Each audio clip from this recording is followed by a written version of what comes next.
Football. That's the place, man. That's where Billy's at, too. What's that? We actually did it already. We recorded it, and we are going to play it.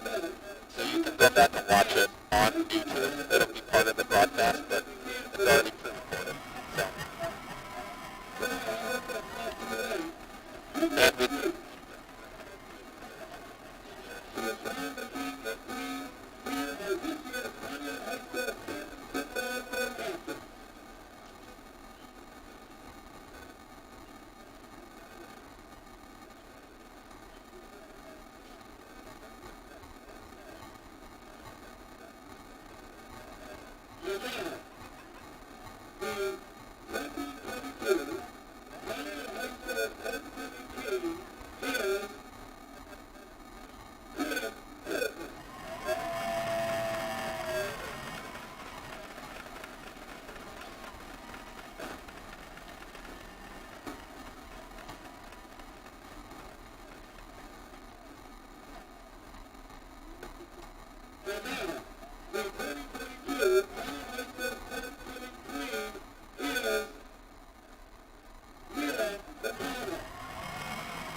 And we're live from Joslin Field. I'm Ben Jovi alongside my man, Billy Ciccatelli. And we're here on WOW TV, 1360 AM and 102.9 FM. It's Conneaut Spartans Football, Week 6, and always free, brought to you by our great Spartan sponsors. Conneaut Dairy Queen, enjoy lunch, dinner, or a cold treat soon at your local Conneaut DQ. And Chris Breck State Farm Insurance, here to help life go right. And Conneaut Savings Bank, come grow with us in Conneaut and in Austinburg.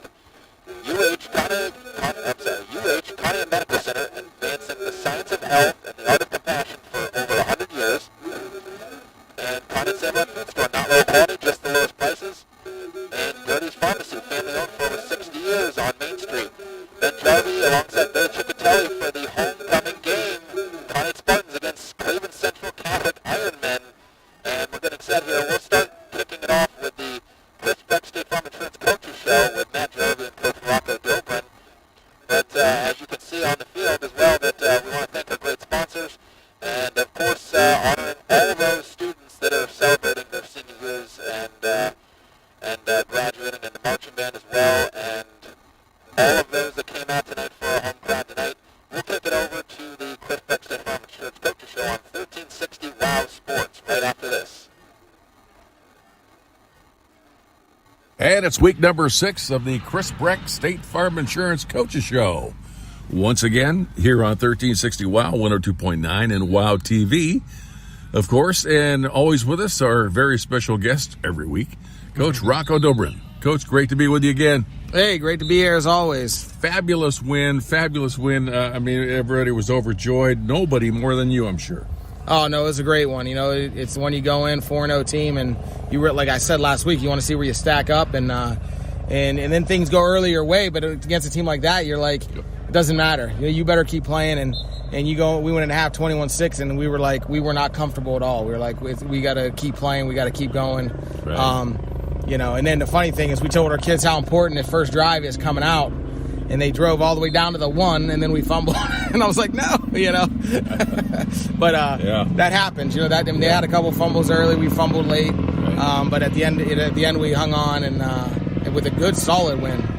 So yes, it was very solid win against an undefeated team. Not that it really matters. And, you know, I know you go one play at a time, one game at a time, but us guys in the broadcast booth are always looking down the road a little bit as far as, you know, things that are impacting us as well as our opponents. Even though we beat them, I see they're still ahead of us in the ranking in the state. Yeah, we're both 4-1. Yeah, you know, sometimes they go by, you know, the teams you beat, this and that, and they're a division smaller than us, so right. They're going to rank them in that division. They're going to rank us in our division, so it's kind of hard to compare. Yeah. But yeah, that's stuff that we don't worry about.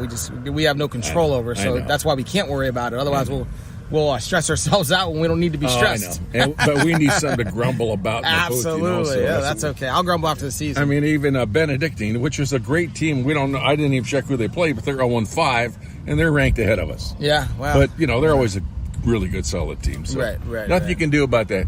Anyway, it seemed like they were a little shocked, I think, of what happened out there. I don't think they expected that at all. And this is nothing, you know, down on them because they played a really hard game and that kind of stuff.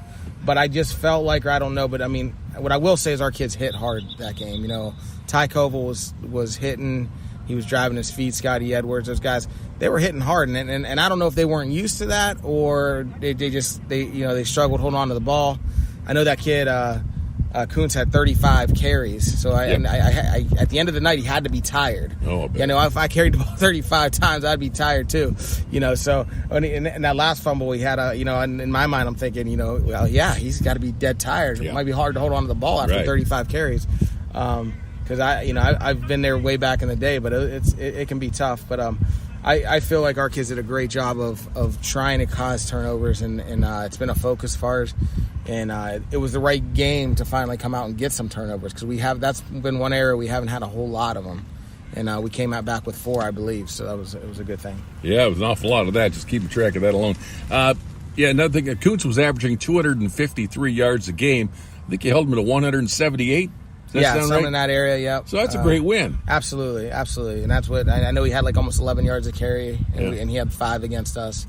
Where, you know, most running backs, you're like, they better not get 5 against us, but that kid holding 5 is pretty darn good. It's cut his average in half. So it was a good job on our night. Did you feel as though that you've noticed with other teams too as well, but they were aggressive too, just like other teams have been? Oh, absolutely. I mean, they didn't want anyone to take this win from them, and they were probably maybe overreacting a little bit. Yeah, they were aggressive. They fought till the end, and you know that's what we would expect from a team like that. And I think they got, you know, they kept handing that kid the ball, which I knew they would, but it almost surprised me the quarterback didn't keep it more until the fourth quarter. And I don't know if that was they just really wanted to get that kid going or what, and then he never got like completely going.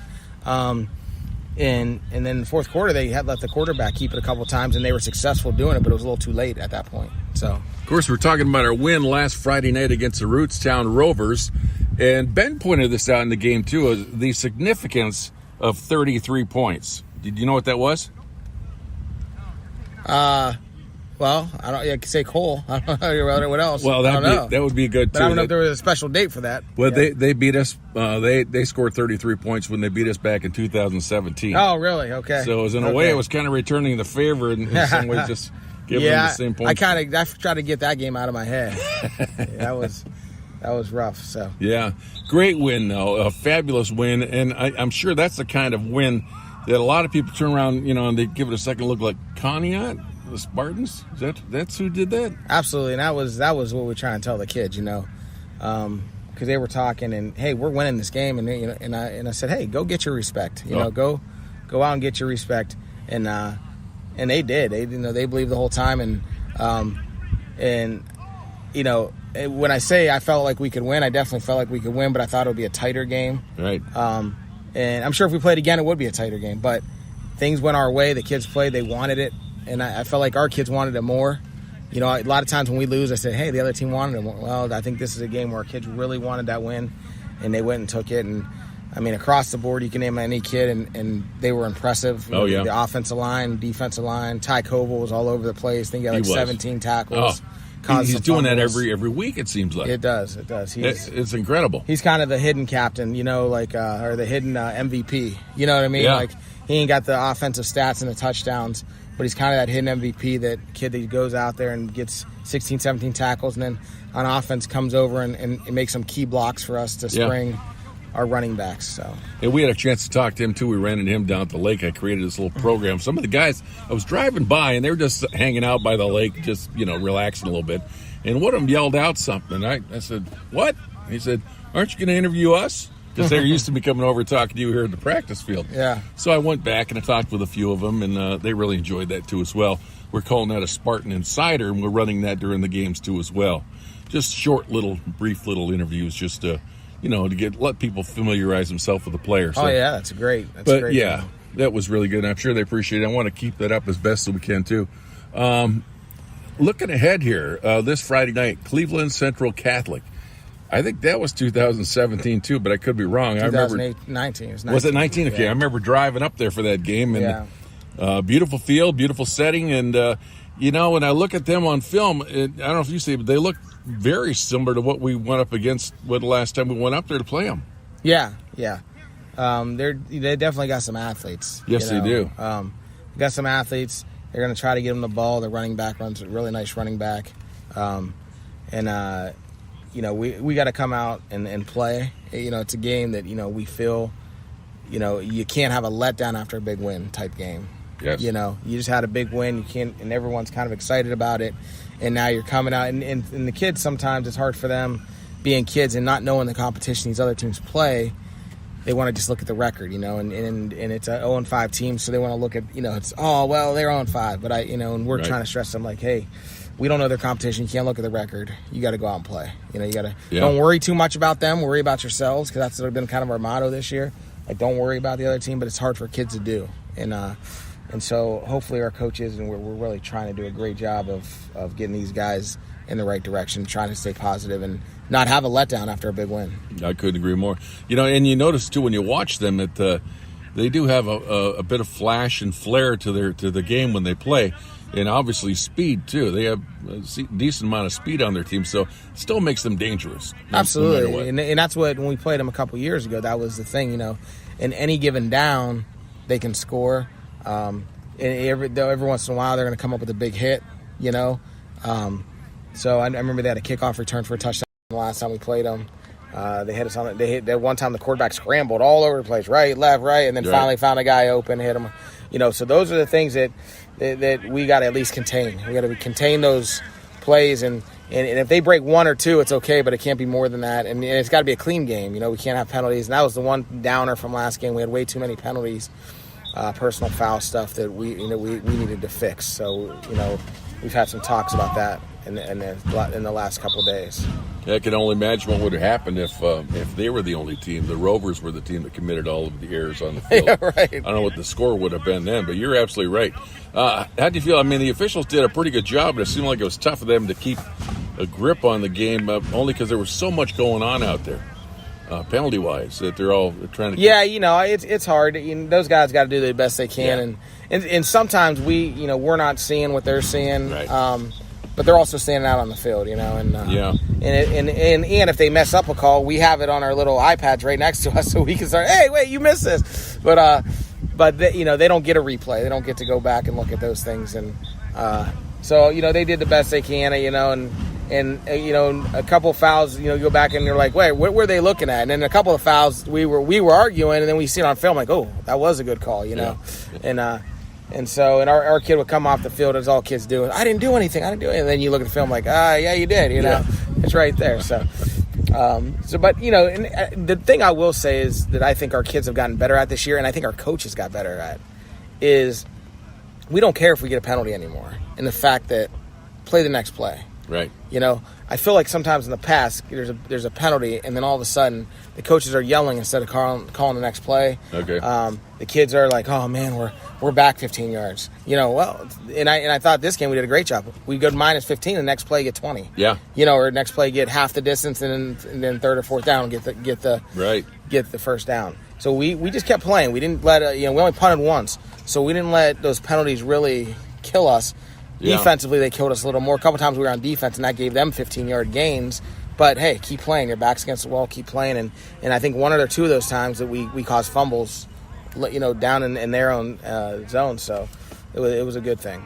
Well, that's a good point, too. And that's the way I know you coach, too, as well, that even though they might have made a mistake and, we got a 50-yard penalty about it, don't kick yourself because there's nothing we can do about it. Right. The next play is all that really matters. So, right. How do you feel? I mean, I know it's day-to-day in practice here with Rice and also Caden as far as if they're going to be playing this weekend or not. But like you say, you guys played very well against the Rovers without them. Without both of those players, and they're both key players to your offensive defensive strategy.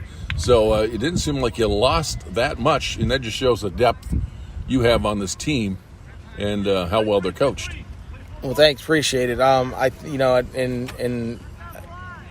One, as far as going back to last game with that, you get some injuries, and the guy I was proud of is Max Gleason holding it together, because I know Payne came in as that extra running back, and he did a phenomenal job. But Max in a big game like that, getting 180 yards rushing is something special. Yeah, unexpected, and he just he took the game on his shoulders and says, Zach's out of the game, now it's my game. And he kind of, I don't know if he's saying that in his head, but that's what happened, and so I was proud of him, Wyatt Payne, anybody that came in for those guys and kept going. But as far as next week, we kind of let those guys let us know, because they're high school kids, and if they want to play, they're going to play. Right. And they came out to practice. They didn't even ask me to sit out, and they're cleared obviously by the trainers. So they're hobbling a little bit, but I think the more blood flow, it's going to heal quicker, anyways. So we'll see. They're both definitely going to play some, at least as the plan is now. Right. And then if it's hurting too much, then we don't need to push it for sure. But we definitely want to see how it feels. And they say it feels a little better every day. So hopefully by Friday night we're good to go. That's great. I'm glad to hear that, Coach. And I'm sure everyone else will be relieved that the guys heal up and are able to come back whenever they're ready and whenever you think they're ready to as well. Great game once again, though. I can't, everybody was shocked, including our team. I think we knew that we were good enough to beat them, but that you might go out there and dominate them the way you did against the Rovers. Just a tremendous win. Yeah, absolutely, and that's what, we kind of got to go the other way and say we are super happy about it. We are glad. We didn't, really expect to win that solidly. We did. Maybe we're better than we even think we are, or we even say we are. You know what I mean? And I think that's what we're getting, at least to believe that, and that's what they need to believe going forward if they want to be a playoff contender, not just make the playoffs, but actually win some games in the playoffs. They got to have that mindset. So a game like that should give them the right mindset if they get in the playoffs, and obviously it's looking really good at this point. Right. But at the same time, and I told them, just like when we lose, I tell them, you got to let it go and move on. So now they won, they got to let it go and move on, because if they can't just live off of one game, Yeah. And they just got to keep doing what they're doing, and I think they will. Great. Well, one more home game here at the University Hospital Conneaut Medical Center, and then we hit the road again. So wish you all the best luck against the Ironmen tonight from Cleveland Central Catholic at Jocelyn Field, Coach. Thank you. Thank you so much. Been another edition of the Chris Breck State Farm Insurance Coaches Show on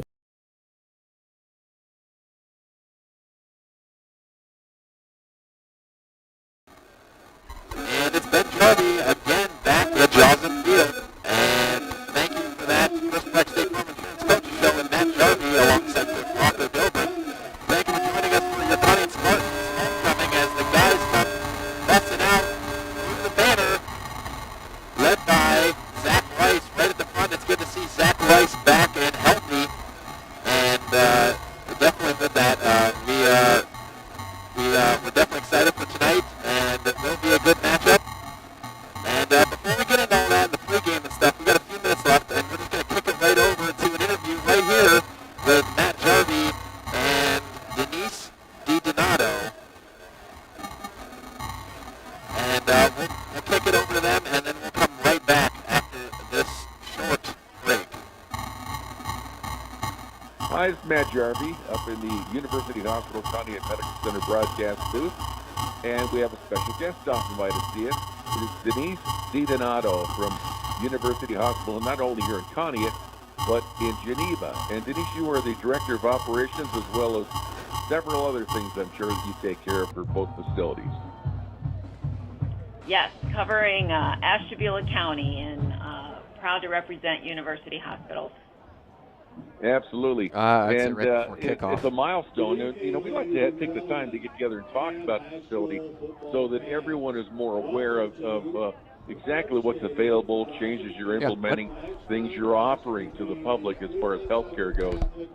But now we wanted to take a moment just to spotlight on this super milestone of 100 years service to the Conneaut area. Since it was Brown Memorial Hospital. Yeah, that's a tremendous milestone. It absolutely is. And, we've been planning a celebration for about a year now. We started working on it last fall. Our official 100th anniversary birthday or anniversary of becoming Brown Memorial Hospital was in April of this year, so April 19, 2020. And October 22nd, we will be holding a dinner celebration at New Leaf Church, expecting, a little over 200 people there. I believe there's still tickets available as well to the community if anybody's interested in attending. And then on Sunday, which is the one that I'm really excited about, is a free open to the community day hosted at the hospital from 11:30 to 2:30. We've had a committee that has been working on planning this, includes Superintendent Lori Riley, Nick Irochi, Chris Bracht, a couple of folks from our community outreach team here at the hospital too, Denise Brown, have been working on pulling this together. We'll have some free food. We'll have kids' activities. We'll have some tours of the facility, some historical information available. Jungle Terry will be here, health screenings, and then also some of our community partners will be here with information tables. Wow, that's a busy schedule. It's quite a project to put that all together, 200 guests, and then all the other events you're having in addition to that. And that's in addition to, and those are great things. We'll have to make note of that, too, and have that incorporated in one of our other messages that we have on the air, too, as well. But all the changes that have gone on with the hospital, too, as well, in the fact that you've, the Seidman Cancer Center now is part of our facility. Is that true? Along with the community needs, health needs assessment program that you're doing ongoing to make sure that the hospital is tailored to the needs of the community. Those are great programs and great initiatives. Yeah. So the money actually that will be raised as part of the anniversary dinner, all of the money raised will go towards our Seidman Cancer Center project.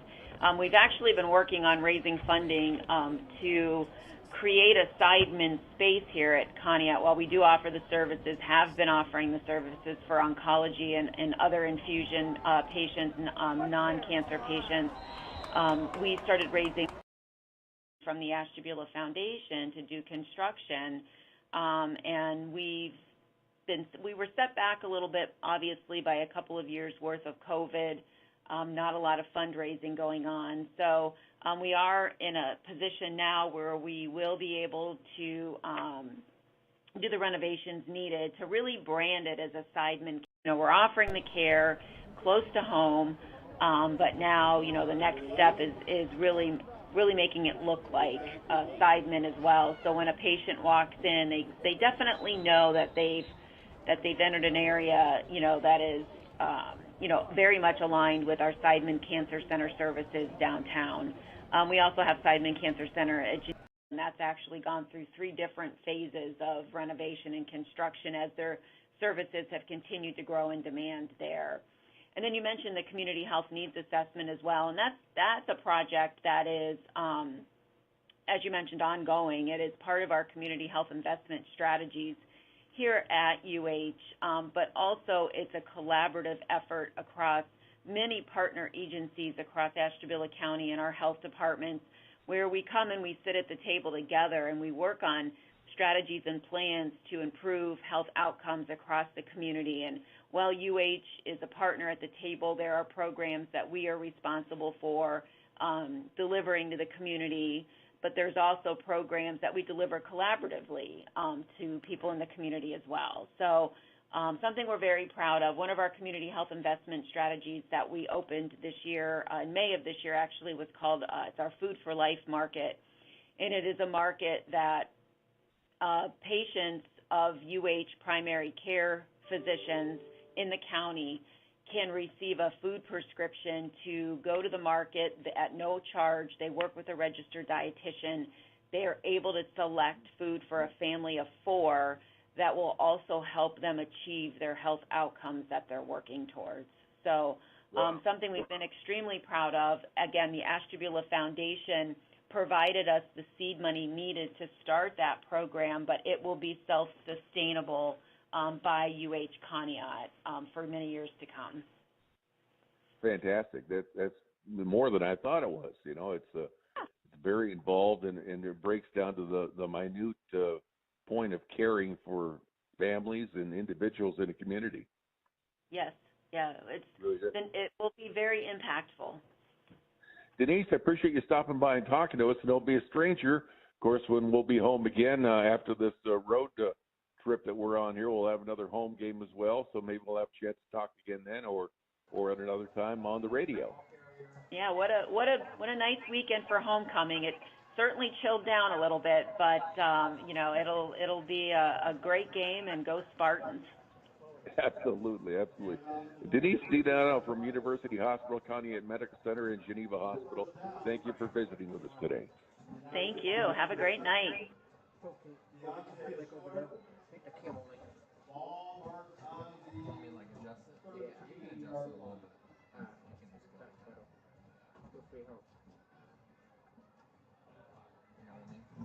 can just kind of loosen it.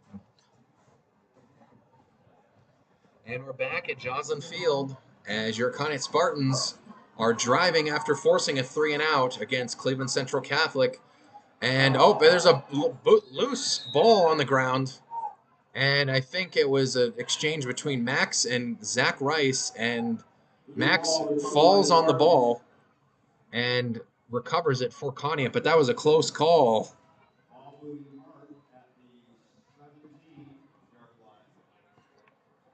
Conneaut will keep possession.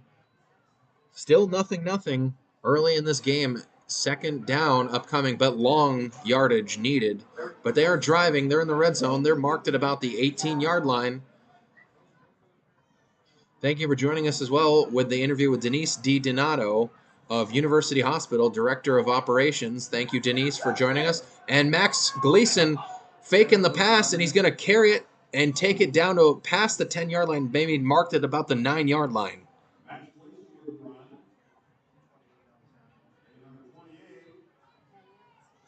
And that'll bring up third, maybe 5 to go.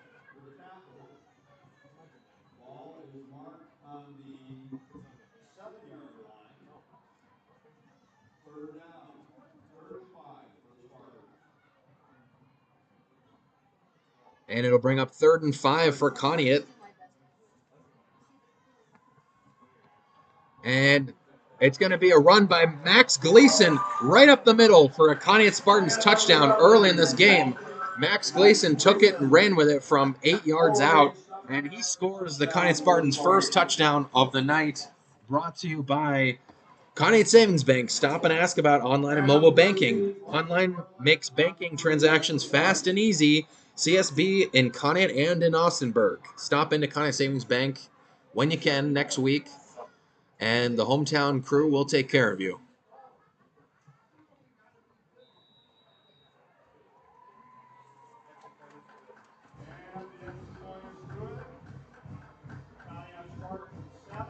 And the extra point is good by Bryce Spurlin. And that brings it to an even 7 points for Conneaut.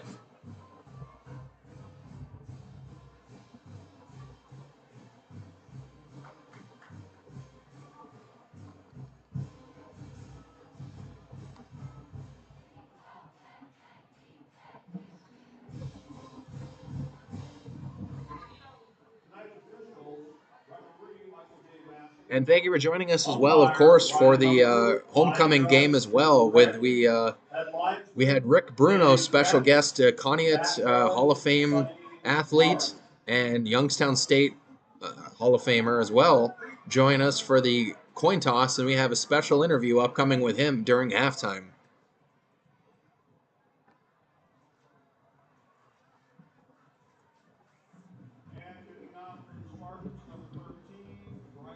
Bryce Spurlin kicking off for Conneaut. He's been handling the kicking duties since last week, pretty much in total. He's been mostly kicking off for Conneaut, but he's recently taken on the place kicker role, and he's done an exceptional job of it. And it's picked up by the Ironmen, number 7, and he's hit by a couple guys, but shakes the second tackle, and he's finally going to get dragged down, but a good return by Conneaut, finally tackled by Ethan Osborne. That was number 7 for the Ironmen. Keontae Sawyer was the man that was the return guy.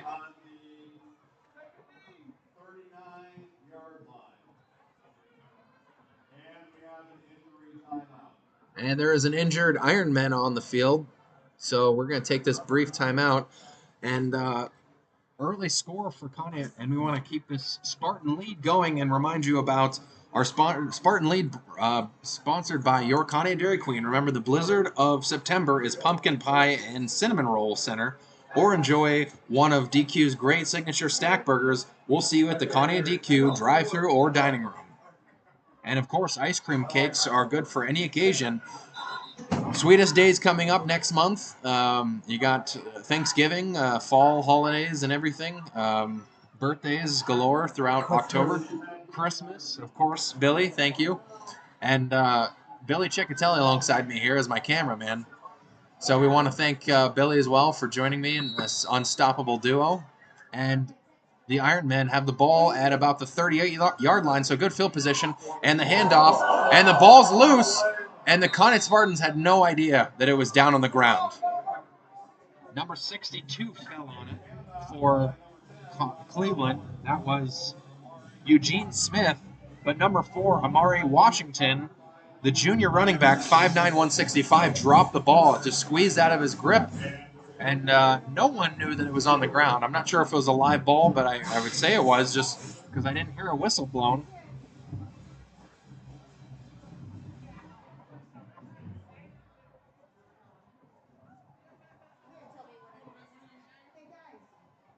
And it brings up second down and long, and it's a pass to number 13, and on a nice out route, he does complete it and gets pushed out of bounds. Londell Miller was the intended receiver. That's Ty Covill with the stop.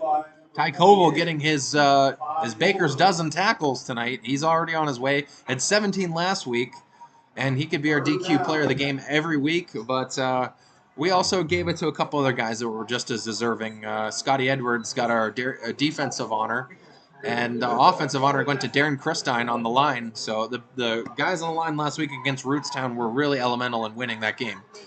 So second down upcoming. And it's going to be a rollout for the quarterback, and it's going to be picked off by Wyatt Payne. Right in the middle of the field, it was a badly thrown ball. Vondell Miller threw it, and Wyatt Payne ends up coming up with a Conneaut Spartans interception, and that interception brought to you by Gertie's Pharmacy, now in their 3rd generation, helping local families with all their health concerns, questions, and above. Stopping at Gertie's Pharmacy, celebrating over 60 years of servicing the Conneaut area.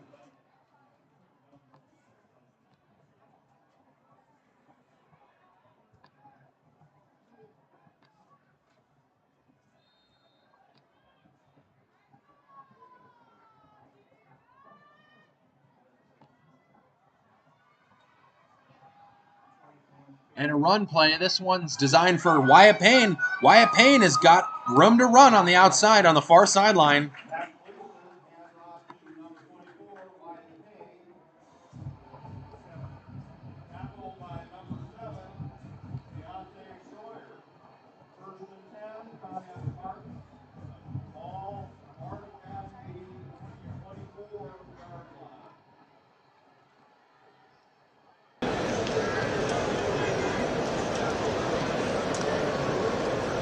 You got your Conneaut Spartans driving again. They're on the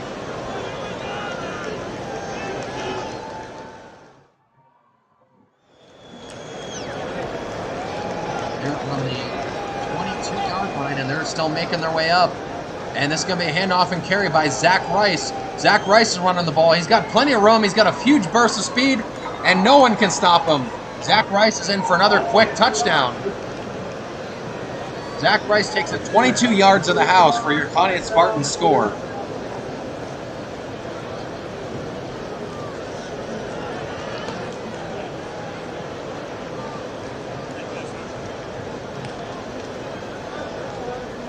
An extra point attempt upcoming for Bryce Spurlin again. As I mentioned, he's been pretty much handling the kicking duties, place kicking duties. Thad Huya was in there for the first 4 weeks or so, but Bryce Spurlin took it over last week kind of as an experiment by Coach Rocco and did an exceptional job, made 3 of 4. And tonight he is 2 for 2, taking it to a nice even 14-0. Oh. Never mind, it was wide right. I'm sorry, I apologize. Taking it to 13-0 Conneaut over Cleveland Central Catholic. So we're just talking a little bit about Central Catholic and what they're able to achieve. I mean, we know they're 0-5 on the year, and but they've had quite a bit of tough teams that they've been playing in that freelance conference. So they're really kind of like us. They're kind of orphaned, really not in their own conference, but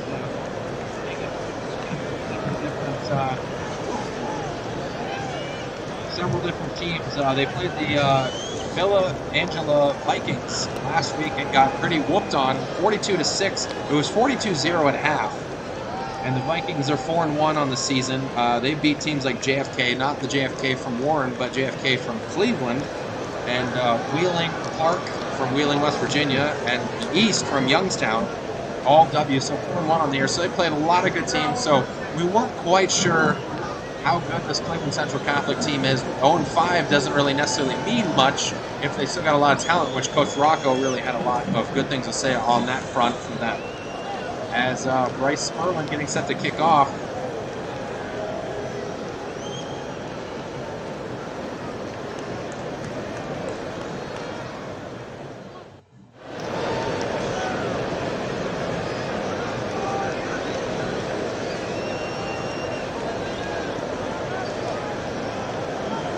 They call for 4 minutes on the clock, and CCC after this, who they've played so far, and they've also lost to Smithville, John Hay, John Marshall, and Garfield Heights of all the teams they've played. Of course, and I mentioned Villa Angela last week.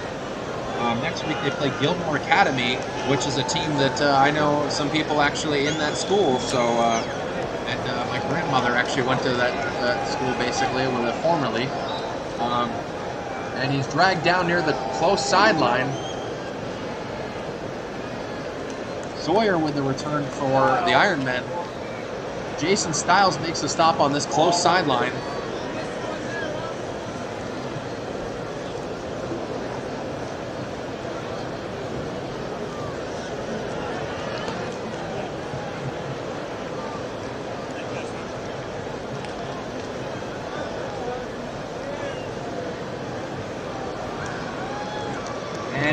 Just another game to watch out. We'll mention some scores at halftime as well, but Northeast is at Fort LaBeouf tonight. That's a team we're playing next week, Northeast Grape Pickers. So we're going to keep an eye on that score because Fort LaBeouf is an exceptional team. And Miller's going to throw it, and he's got no one in that vicinity, throwing way out to the far sideline. I think since he's in the pocket, there won't be intentional grounding being called. And Miller, I'm not sure if that was just kind of to get rid of it or not, but he had no intent there to throw it to anyone in that area.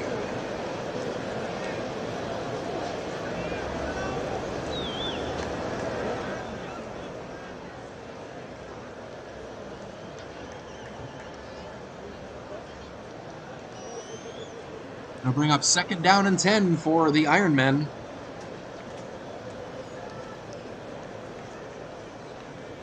And number 4 with the run up the middle, and there's a helmet coming off. I think it's a Conneaut Spartan helmet. That is Moses Schwartz's helmet. But number 4, Amare Washington with the carry. And it's actually a loss of 1 It's right at midfield, and a third and long upcoming for CCC, and they're looking to, I believe, still get their first down of the game with 3:16. With 3:16 left to go in the first quarter, we'll see.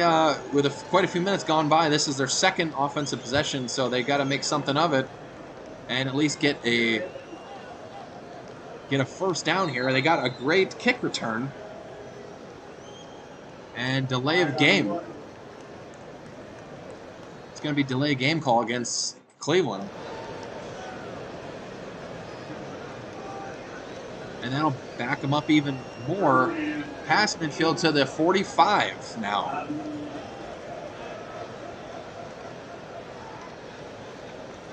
Thank you for joining us again. I appreciate everyone here tonight. 13-0 Conneaut Spartans, well on top after two big scores right out of the gate. Wyatt Payne and Zach Rice, and Miller's going to try throwing it, and he gets it complete, but it's dropped on a nice hit by your Conneaut Spartan player.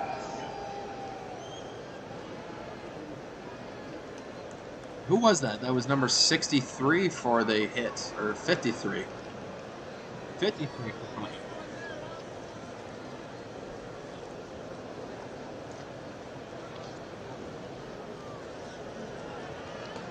Bring up a 4th down and long. It's 4th and 15 upcoming. And we want to wish our colleague that couldn't make it tonight, Steve Grant. He's out. He's got a little bit of arthritis pain and inflammation in his foot, and we want to wish him the best. And Billy and I are looking to see him hopefully in the next couple weeks, as your 4th down play is thrown out of bounds, intended for Amare Washington. Incomplete on the Spartan sideline, so that's a 4 and out for the Ironmen, and Conneaut will take over with great field position on the Cleveland 45-yard line.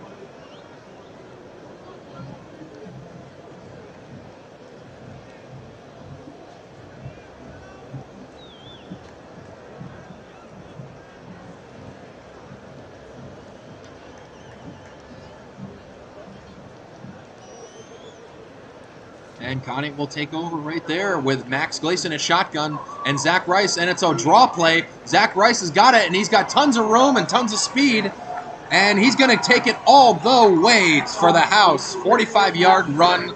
Zach Rice gets a second touchdown tonight.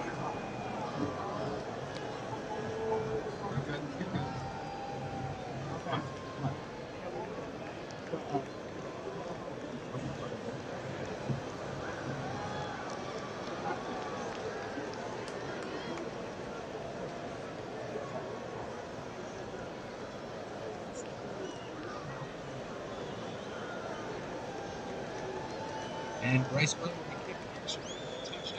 Conneaut, brought to you by University Hospital, Conneaut Medical Center. We're in the Conneaut Medical Center broadcast booth, and we're trying to make it count. That's our last game here for quite a while before we're going to be on the road 3 straight weeks. And is celebrating 100 years of advancing the science of health and the art of compassion. We appreciate Denise DiDonato joining us as well before the game. And, of course, we appreciate everything University Hospital does for us in this beautiful booth.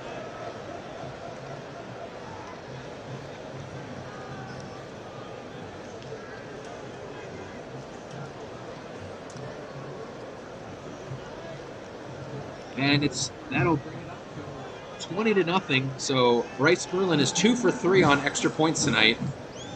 Still a great job of kicking overall, and he's got a nice, powerful leg. You got no doubt that the strength of his leg's going to get there. It's sometimes maybe just the accuracy or, defense breaking in and breaking up the play. But other than that, Bryce Spurlin is always pretty consistent with his leg off the tee and with the holds.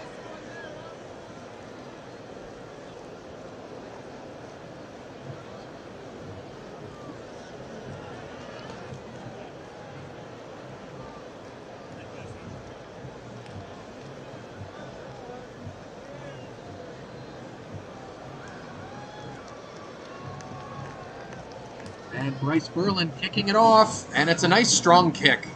And it's almost dropped by Washington, but he's cutting towards the near sideline. and he's coming this way, and he's fighting 3-4 hits, and it's a collision right at the sideline. And another good return by Amari Washington. He's dangerous in open space, but finally a wall of Conneaut Spartans finally knocked him out. You got to be careful as well not to make too late of a hit on that play.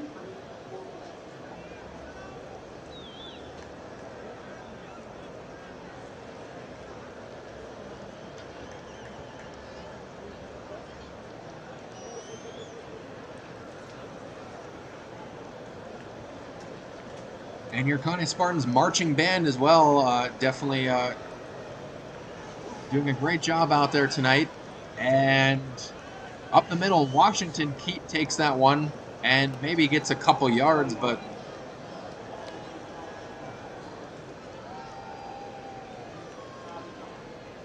Jones, I'm sorry, Jones with the carry, number 21. Sean Jones, yeah. Wide receiver listed as 5'11", 168. That'll bring up 2nd and 8 upcoming. Gain of about 2 for the Ironmen. Still looking for their first down. Still really trying to get a rhythm. And the passing game has really been kind of puzzling for Cleveland. And the handoff, this time it is 11.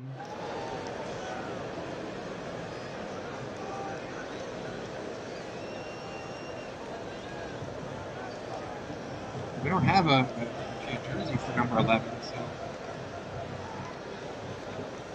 we don't have a name on the roster, so they're not listed. But anyway, he lost about 3 yards on that one. It actually takes him back to about 3rd and 11 upcoming for Cleveland Central. Conneaut Spartans defense just keeps shutting down opponents. They're averaging only 14 points a game allowed. 14 points allowed per game. And it's a pitch out to number 7, who's going to get a few yards on trying to sideswipe a couple of the Conneaut Spartans defenders. Deontay Sawyer with the pitch out play, and kind of an interesting play call, and it got a few for Cleveland Central, but it'll bring up 4th down. They're going to actually give him a pretty good spot of the ball. So he maybe got 4 yards on that. It'll bring up maybe 4th and 6 upcoming. And they're going to kick it, as they have been. And number 11 kicks this one. And it's kind of a line drive kick, picked up by number 6. That's Caden Heinley back in the game. We haven't seen Caden Heinley in 2 weeks. Caden Heinley, with a nice return, gets it back to midfield towards the near sideline, going left to right on your radio dial. That's where Conneaut will start possession.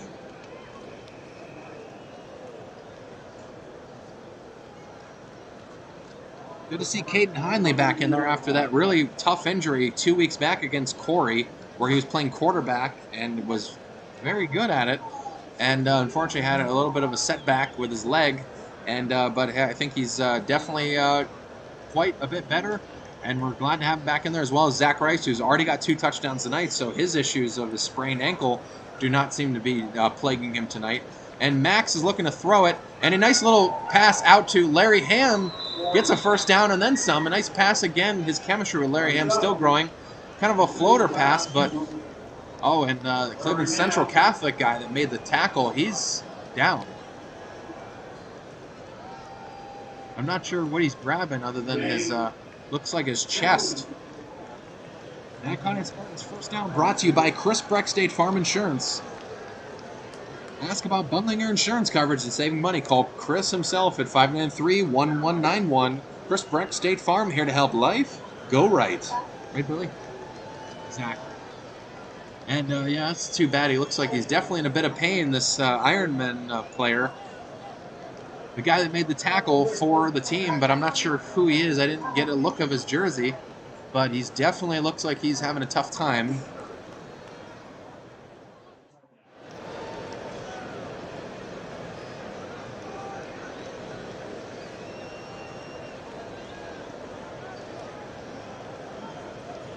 And he's still down, definitely, which is definitely tough. Caden Hindley and Zach Rice will see some playing time tonight. They believe, as we know, so they're going to be, as Coach Rocco said in the coaches show, the bad sprain was going to be tentative tonight, and they're going to give them as much rope as they feel like they can, but they're not afraid to curve back the carries for either of the guys if they feel like it's not looking too good for them.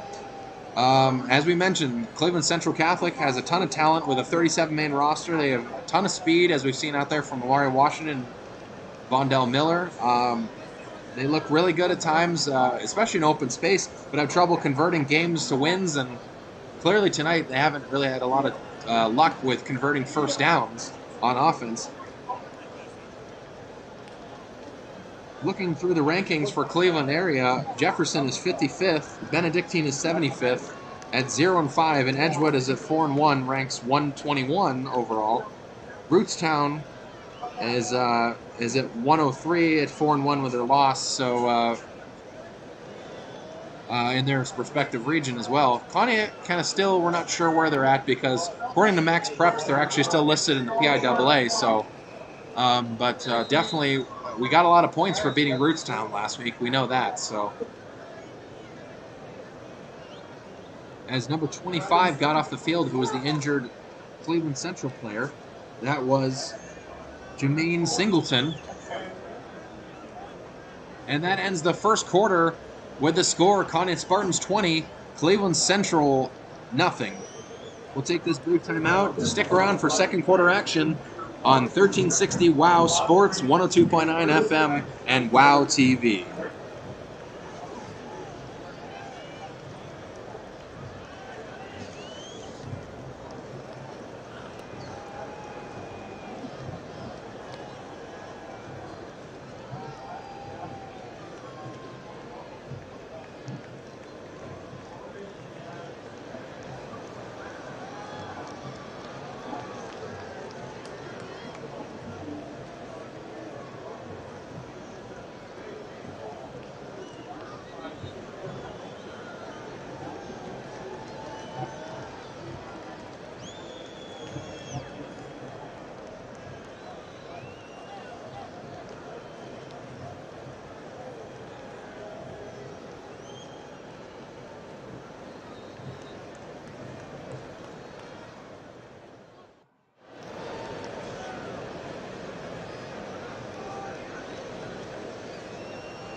And we're back at Joslyn Field, and the Conneaut Spartans 2nd and 12 upcoming, and Ethan Osborne just took the first carry of the drive.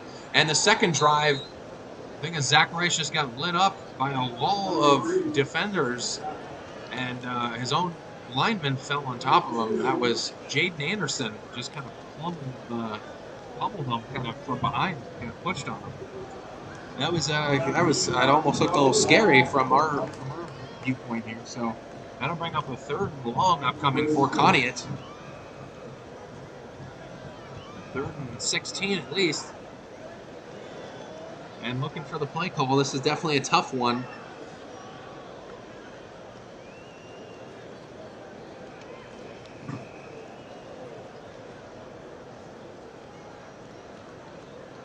We'll see if Rocco's going to try anything risky or not. And Max Gleason, he's completely blitzed out of the pocket, but he's got some room to go. And whoa, he gets lit up pretty hard by the defender for Cleveland Central. That was number 21 for Cleveland Central. That's Deshaun Jones.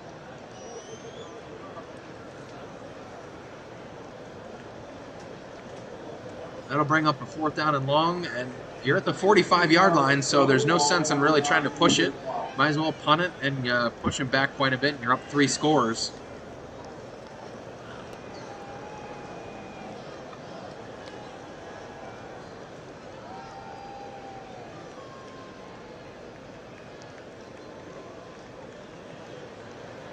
And looks like they may have Zach. Yeah, Max is out there and they're throwing it. And it's a screen pass to Zach. Zach's got some room to move, but he's going to have to make this into something on the near sideline, and he's looking for that line, and I think he got it. He's knocked out of bounds at about the 28-yard line on our near sideline, going right to left on your radio dial. Right down below us if you're watching us on WOW TV.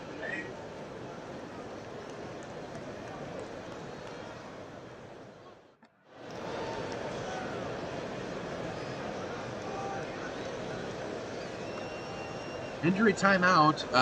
It's another Cleveland Central Catholic player, number 36, who's walking out. That was back where Max Gleason ended up dishing out that pass. And again, I don't have anyone listed for number 36 for them, so I'm gonna go with it. But number 36 for the Ironmen is walking off the field. That's 3 injuries for them so far in the early going.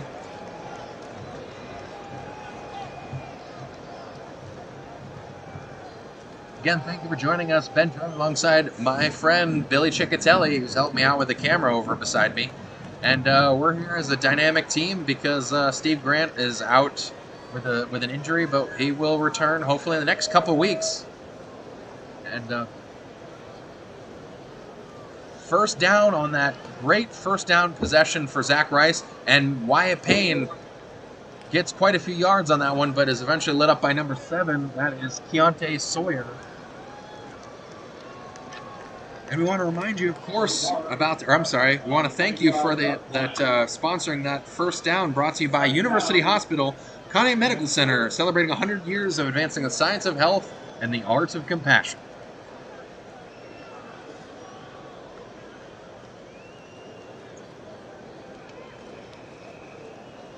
And it looks like offsides, number 79 may have jumped unless there was someone for Conneaut. Yep, no, it's against Cleveland Central. That was number 79 jumping over for Cleveland Central. Tyshawn Tarver, sophomore, 5'11", 238, kind of the defensive tackle. And that'll bring up second and short, and Zach Rice, who's got plenty of room, he's got the first down and more. And they're driving. They're all the way up past the 15, marked probably about the 12. And they're within striking distance again. Looking to put this game away in the first half.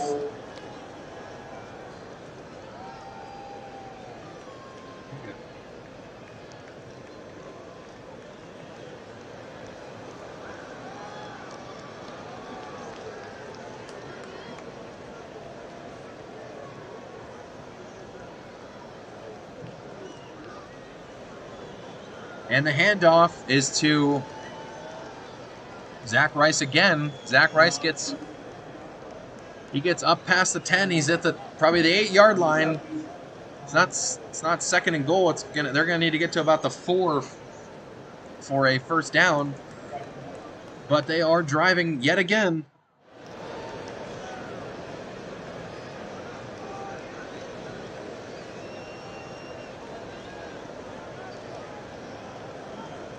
And the handoff, this one's actually a keeper by Max Gleason, who's trying to get up the middle. And I think he got the first down, but not the touchdown.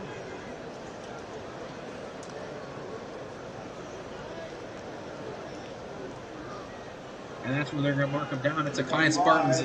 I believe it's going to be third. It's going to be first and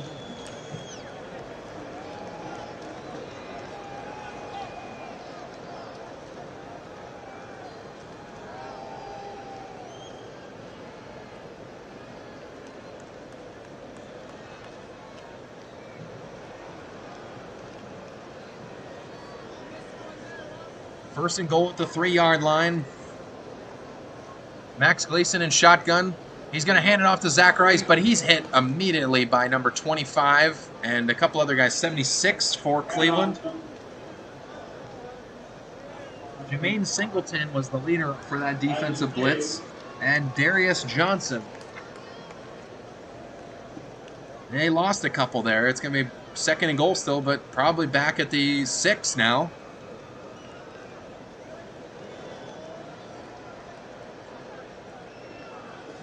And on second down, Max has thrown it to the back of the end zone. And it looked like it could have been a touchdown towards the corner, but wasn't quite hung on to by... That was Caden Hindley with an intended receiver in the corner. But does not go, and that's kind of the stuff you got to practice, though, if you're Rocco. Just work on some of those comfort... Max's comfort passing in the red zone especially, and I don't blame him in the slightest for trying to go for that type of play. It was really well executed, and this is a pitch out to Caden Hindley, and he's trying to get in the end zone, and Caden Hindley's hit right at the goal line, and he's in for the score. Yep. Looked like they collided right at the goal line, and that's a Conneaut Spartans touchdown. And we want to thank Conneaut Savings Bank. Stop and ask about online mobile banking. It can make them fast and easy. Conneaut Savings Bank is in Conneaut and in Austinburg. Stop in and set up an account with your local bank right away and take care of business. And Bryce Spurlin with the extra point kick. And it is up and it's good. And the hold was by Ethan Osborne. Great job holding for Ethan as well. I think they both worked out all their chemistry, things that they had to go through in the first couple weeks. And that takes it to Conneaut Spartans 27, Cleveland 0 still. They have their struggles right now offensively they have to work through.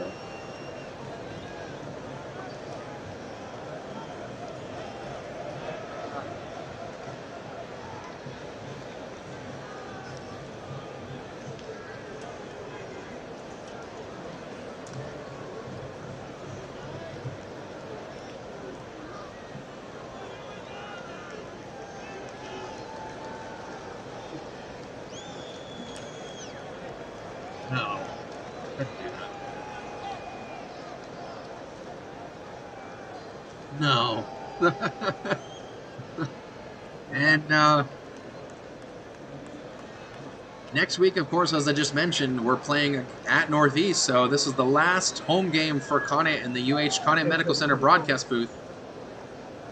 And definitely the game time temperature right now is 54 degrees, and Washington on the return, it hits right off of his chest. Oh, but he still almost made a great return out of that. And he's dropped by the last guy that looked like he could stop him, which was Bryce Spurlin, who was also the kicker on the kickoff. So really impressive for Bryce, who's also a great defender, and I gave him credit both as he had a touchdown last week on offense, and defensively he made several tackles, and with place kicking he did great with 3 of 4 extra points made. So all around, Bryce Spurlin was the man last week against Rootstown, and we acknowledge that fully. And tonight, right there at that play, that was very crucial. Washington, despite it hitting off his chest, almost looked like he could have taken it all the way to the house. And on first down, Miller's going to throw it, and it's a comeback route, but tipped by Ethan Osborne. Nice tip. And heads up play by Ethan Osborne. Intended for number 5 for the Ironmen. That's Isaac Cage. Bring up second down and 10.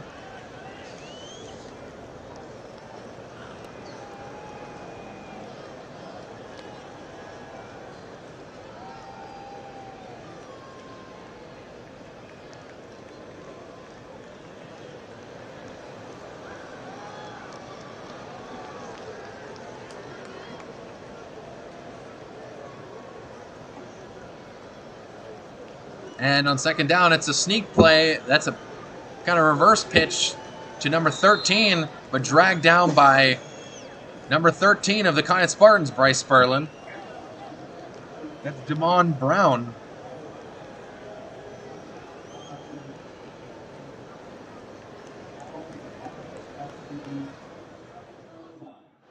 And that's where they'll mark it at the 47-yard line. Bringing up 3rd and long again, and Cleveland Central's chances of getting this first down look grim yet again. They've just had their struggles completely with trying to convert.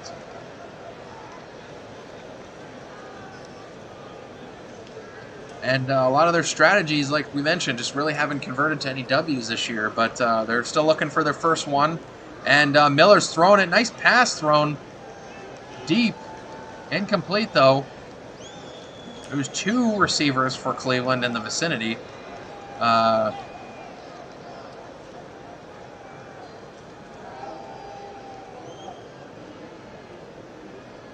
Aiden Davison with the breakup for Cleveland, or for Conneaut. And that brings up 4th down.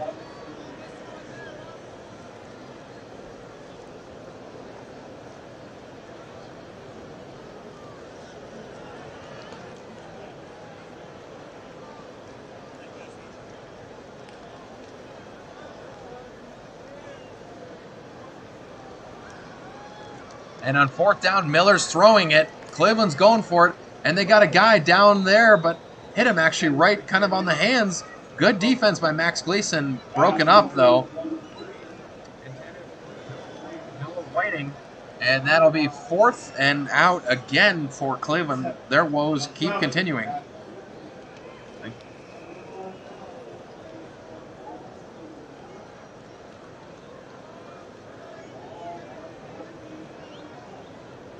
And as we just mentioned, that turnover on downs, they will get the ball at the 46-yard line.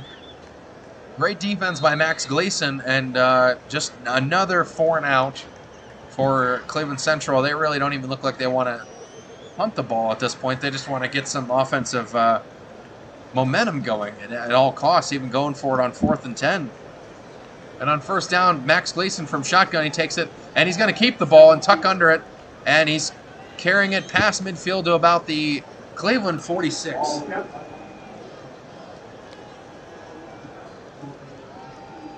That's a good gain by Max Gleason. He gets about 8 yards, and it'll be 2nd and 2 upcoming. Max Gleason was one of the best players last week in that game as well. 180 yards rushing. He had a passing touchdown and 2 rushing touchdowns, and he just was absolutely lights out last week. And he's done that a few times this year, putting the game on his back. And we acknowledge him for that, definitely. And Zach Rice carrying it near the near sideline, and he stiff arms one player and pushed out of bounds finally. Pushed out by number 25. That is Jermaine Singleton again.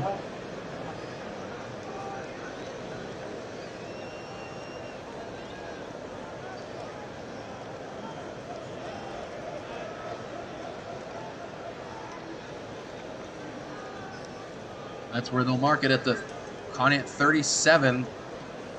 1st down, Conneaut.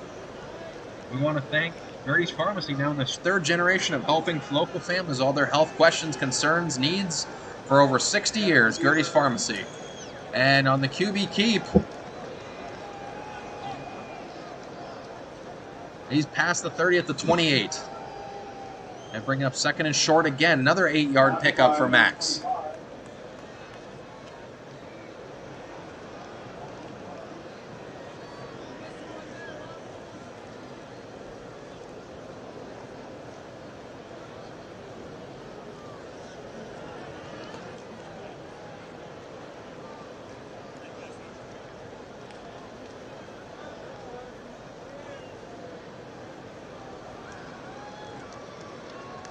And on 2nd and 2, Max is looking to throw it, and he's going to take it instead, and he's got a whole sideline to go, and he almost stays back in bounds, but finally falls out, being forced out by number 4, Amari Washington, and a couple others. He gets the 1st down and then some. That 1st down brought to you by Conneaut Stableline Food Store. Not low quality, just the lowest prices. Of course, join us at the end of this quarter for the Conneaut Stableline halftime recap. Just the lowest prices like T-bone steaks, $3.99 a pound. Boneless Delmonico steaks, $5.99 a pound.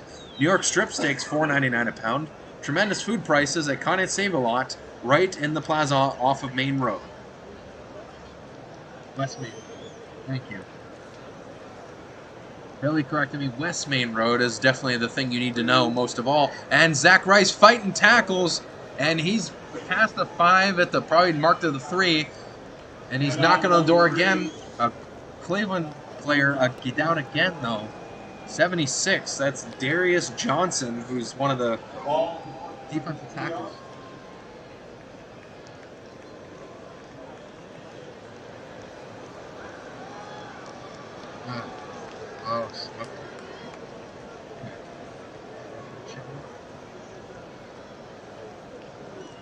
And on 2nd and goal, Zach Rice punches it again for the 3rd time.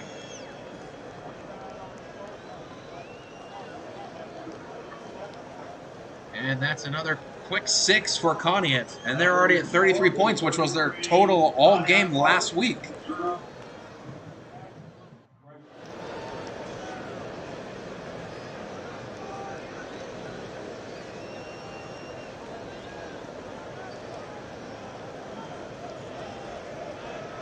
And the extra point by Spurlin. It's a low one, but it's good.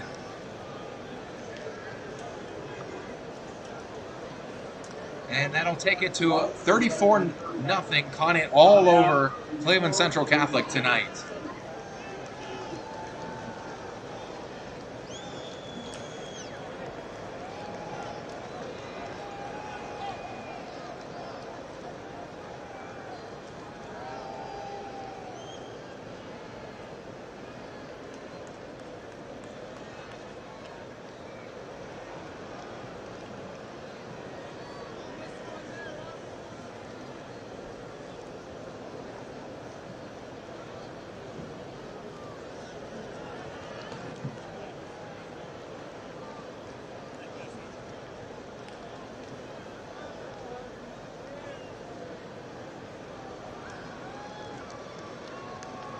And Conneaut's just making this one into quite a blowout tonight. They've converted on 5 straight touchdowns. Really haven't had to punt at all tonight. And nice kick by Bryce Spurlin. And again dropped by Amari Washington.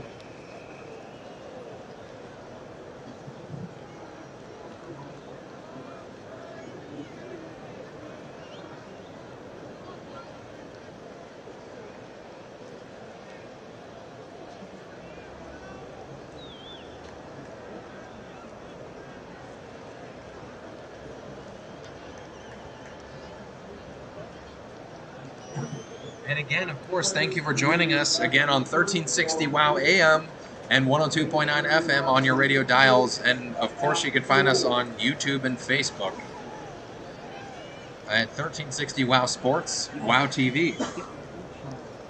And Chuck Guglielmo couldn't make it here tonight, but we want to give him a shout out. He hasn't missed too many games in his career here as our stadium announcer, and we want to give him a shout out. Thank you, Chuck, for everything, and sorry you missed one of the more exciting games as well, the homecoming game. But great parade and a beautiful ceremony by the band as well, and Rick Bruno coming out for the coin toss. We'll have that interview as well after our halftime recap with Matt Jarvie and Rick Bruno.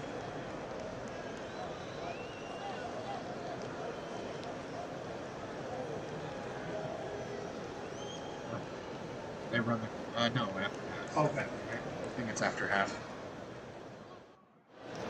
So 2nd down and long again for Cleveland. The ball is at their 32-yard line, and a timeout called by Cleveland Central, and they're going to take this quick break.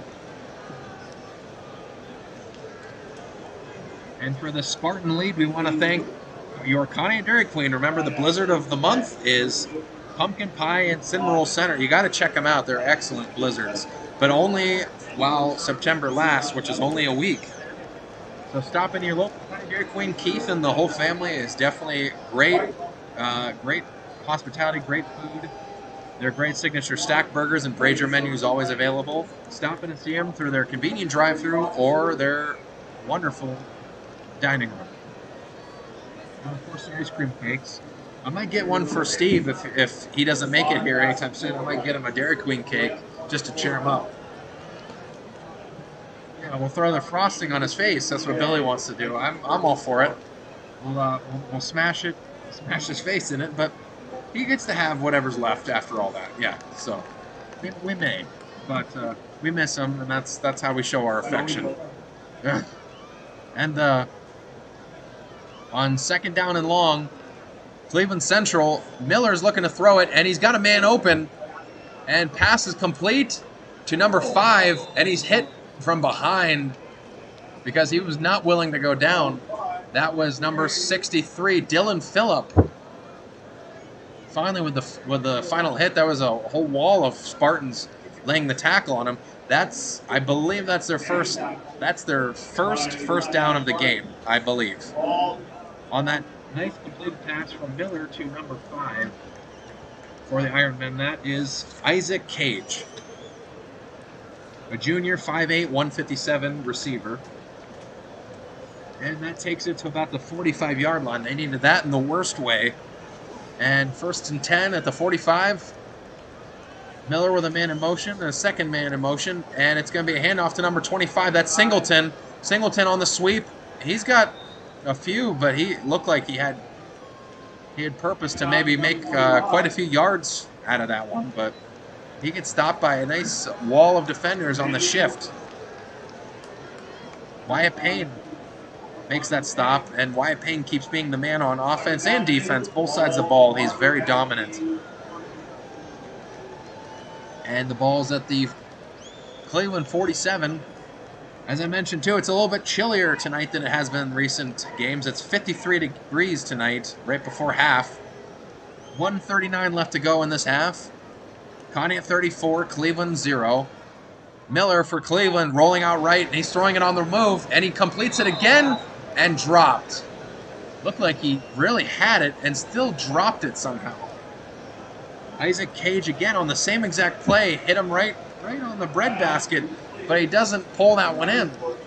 Might have had a second first down right there in a row, and they let that one slip through their fingers, which is it's bad breaks for Cleveland. They just haven't gotten any momentum offensively. I don't think they've gotten past the Cleveland 40, or I'm sorry, they haven't gotten past the Conneaut 40-yard line, I don't think, tonight on offense. They're still trying to figure it out and find an answer. Maybe they go with a Rootstown strategy and just try to go with their fastest guy. And they did go with a hurry-up offense, but it looks like there's a timeout called by Cleveland Central. Coach did not like the setup and wanted to call a quick timeout. And of course, Conneaut, as I mentioned, they went to 4-1 on the year. On that great win last week against Rootstown, it was an exceptional win. And 4-1, and they moved up quite a bit in the rankings, but I think it's still to be determined on exactly where they're going to be placed. I think they're like 128th, I believe, but I think they've got tons of room to grow, and I think they will move up quite a bit, assuming they just keep winning. They've played some pretty decent teams. I think Western Reserve and Edgewood were both really good, and if it comes down to it, I definitely think that that Edgewood game, being the only loss for quite a while, we may endure. I think should be recognized that it was a close second loss it was going to be an overtime game, but they punched it in for a 2-point conversion. And I think we figured a lot of things out since then. It's been a good learning experience. And a blitz for Conneaut intended for number 25, yeah. Jermaine Singleton on that one. Number 55 as well was the other guy blocking. But a wall of Conneaut Spartans just blitzed inside. Ethan Osborne and Jason Stiles and Bryce Spurlin.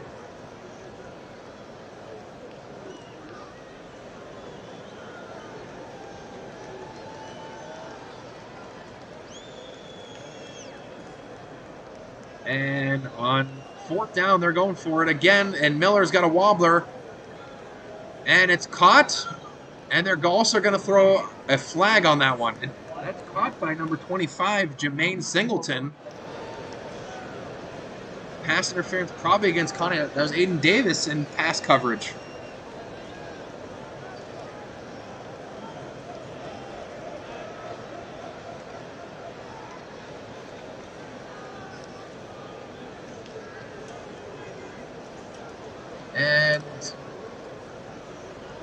Where are they marking it here? Because that pass was all the way up to about the 35 at least, if not closer. Okay, they're marking it off now, looks like. One of the first mistakes I think Conneaut's made all night was a pass interference play. Kind of reached in and grabbed, I think it was Aiden Davison or Jason Stiles. I think it was Davison, though.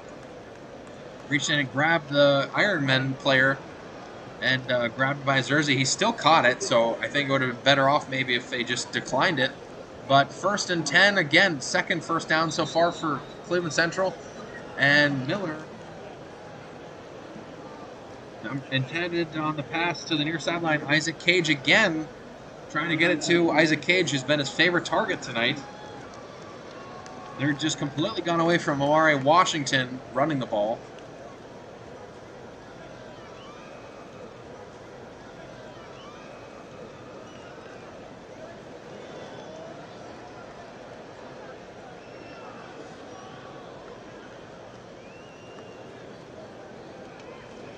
Again, 34-0. Conneaut leads. We got a minute to go in the half. Cleveland Central seems like they could be driving finally, and they're finally making some ground room. They're at the Conneaut 40-yard line, and they may try to get a score in before half to stop the bleeding. And Miller dropping back to pass, and he's swept out of the pocket by Moses Schwartz, and it looks like it could have been picked off, but I think it was out of bounds, broken up. That was Aiden Davison. Aiden Davison with that nice forced stop after that unfortunate penalty just a couple plays ago. Bringing up a 3rd and 10 for Cleveland Central. They're going to just try to figure out something here. And obviously they're just completely abandoning the run, so they may just go just completely with a pass-heavy attack the rest of the way through. We shall see.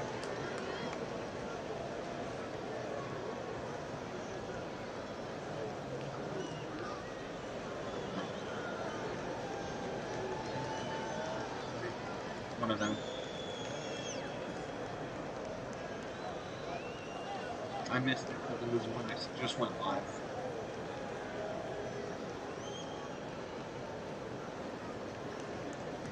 And on 3rd and 10, ball's at the 40 still. Cleveland Central trying to figure out a way to move the ball through the air. They've had a little bit of success with 2 first downs just on this drive alone, but I think before that they have failed to get any before this drive. So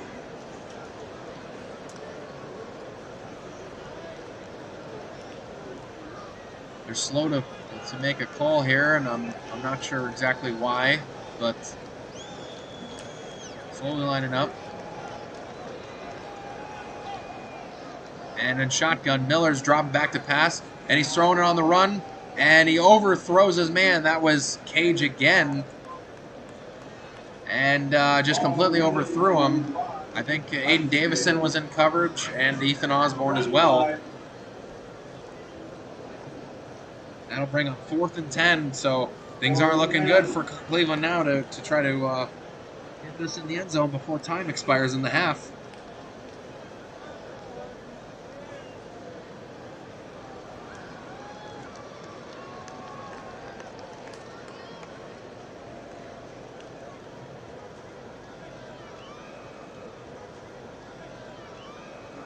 Fourth and 10, Miller's dropping back to pass. He sets his feet, and he picks off.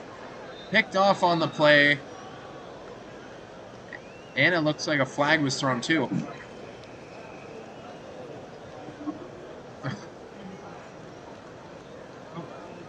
Oh, my goodness. And Caden Heinley with the interception for Conneaut just to wrap up the first half. And that is interception brought to you by your Conneaut Save-A-Lot store. Now, quality, just the lowest prices, like T-bone steaks, $3.99 a pound, boneless Delmonico steaks, $5.99 a pound, New York strip steaks, $4.99 a pound. All this weekend, tremendous food prices at your Conneaut Save-A-Lot store on West Main Road in the Plaza. And taking over on the interception, Conneaut Spartans, they have the ball at about the 25, and this is going to be a handoff to Zach Rice. He cuts inside, back outside, And he gets the first down and some. He's almost to the 40-yard line. A 15-yard pickup by Zach Rice. He's having himself an outstanding game.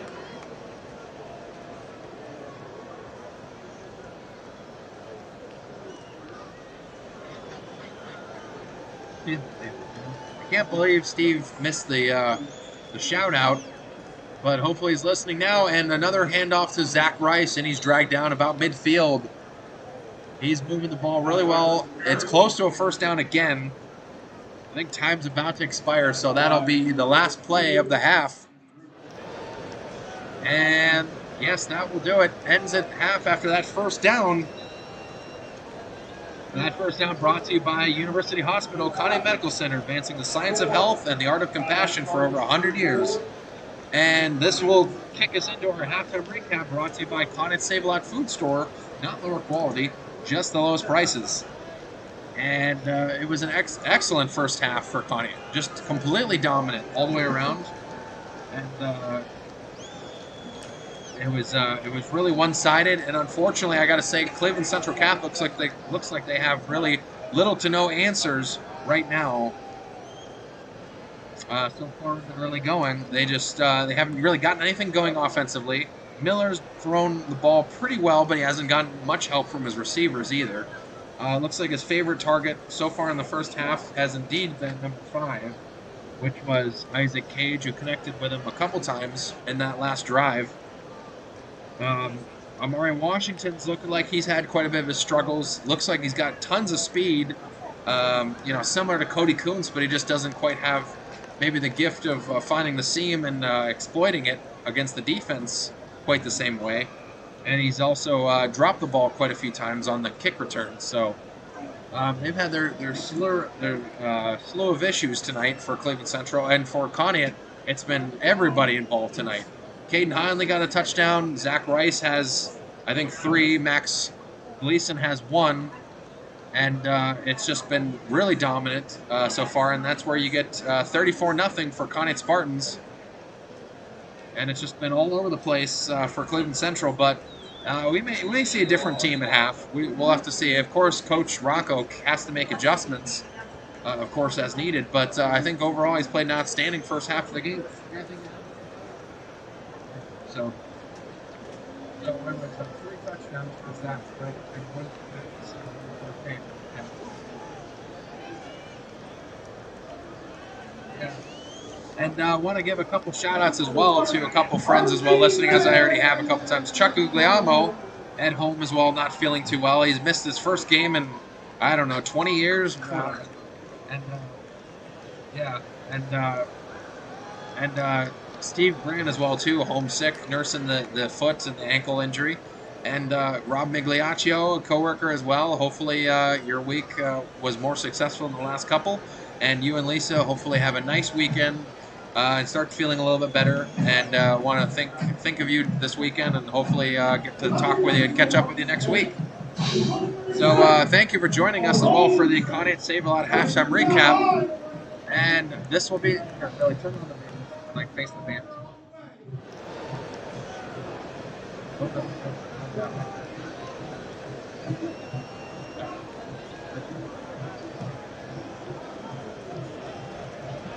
Yeah, I'll turn the band. That's good.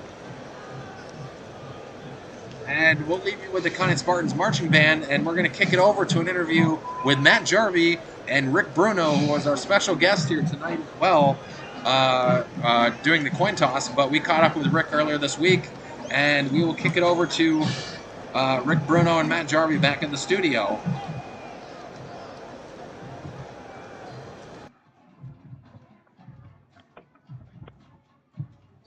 And this is Spartan Rewind, where we look back at great Spartan players and teams from the past. With us today is Rick Bruno. Rick, it's great for you to join us. We appreciate this very much. Well, thank you. It's an honor for me. Yeah, absolutely. And I want to touch base with you just to, if you could remind us all on where you started out with the Conneaut Spartans as far as being a player back in the 70s. Could you give us an overlook at what you did? Yeah, back then they first came out with little gritters. I mean, it's the first time they ever started it, and I was in 8th grade, and it was the beginning of little gritters, and I went through that program, and then after that at 9th grade, of course, and then after that to high school, and I started all 3 years in high school as an offensive lineman and a defensive lineman. And from there, I got lucky enough to get a scholarship to go to Youngstown State, and fortunate enough to do very well there. And I got a trial with the pros at the Denver Broncos in 1984 and the Cleveland Browns in 1985. I was signed with the Broncos, and the Browns, I got hurt, and it didn't work out. But it was a challenge, and it was a good career. Great experience too. So, did you get hurt in your first year with the Broncos, or? Yes, I tore a hamstring, so I was done there. Yeah. And then I always wanted to play for the Browns, and I love the Browns, and so I had an opportunity to go there, and I took it, and it didn't work out the way I wanted it to, so it ended up, that was the end of my career. But it was a great time, and I had a great experience. Sounds like it. I mean, there's very few people that can get to that level, as you had done. So, to bring us back again to the Spartans, the teams you guys had back then in the late 70s up to 1980 when you graduated. You guys had some success. You have any memories at all in your senior year? Well, my junior or sophomore year, we were NEC champs, which was, it doesn't happen very often in Conneaut, but we had a great team. And then the next couple of years, we did great. I mean, we were like 700, 800 ball teams, and we were always up there. We did well. Had a lot of great players on my teams that I played with. That's what gave us the success that we, achieved. And a lot of great friends that, I'll have forever. Absolutely. Do you still see a lot of the old team members once in a while? Yeah, occasionally. I mean, a lot of guys, they've moved on to other jobs and towns, but there's still a lot of good guys around Conneaut that are still here that we watch ball games together and Browns and Super Bowls, and it's always a good time. Great. Well, that's some great memories there. It really is that you're bringing back to a lot of people who remember following the Spartans back in those days. Of course, they've had some great luck here recently. Have you had a chance to see some of the games here in recent years? No, I haven't. Okay. I've seen a couple, but I'm going to the game this weekend, or next weekend, and it's been a while, but it always seems that I'm doing something or I'm out of town or just, but yeah, I miss the Spartans. I really miss Conneaut. Absolutely, yeah. And they, it's exciting now too that after this run that we've had over in the PIAA, that we're finally coming back into Ohio again. And although the NEC is gone, we're going to find a spot in the CVC, which may look a little bit like the old NEC. So it's kind of exciting. A lot of people are very excited about that.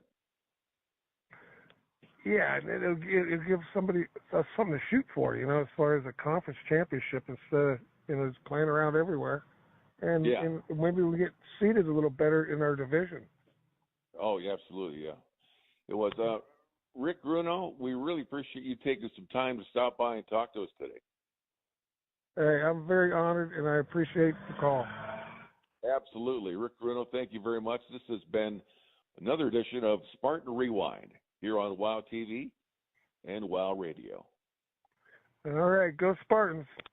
Okay. Rick, I appreciate it. Thanks very much. And this is Spartan Rewind, where we look back.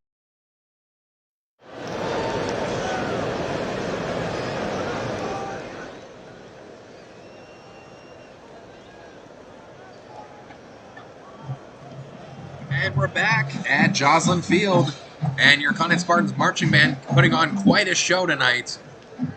And it's homecoming as well, of course, too. We want to thank Rick Bruno for that great interview as well.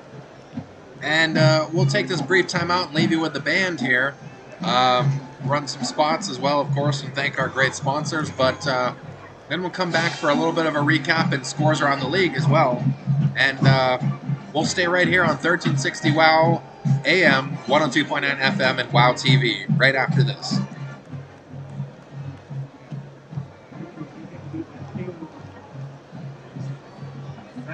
Not surprising, but good. I want them to lose, you know.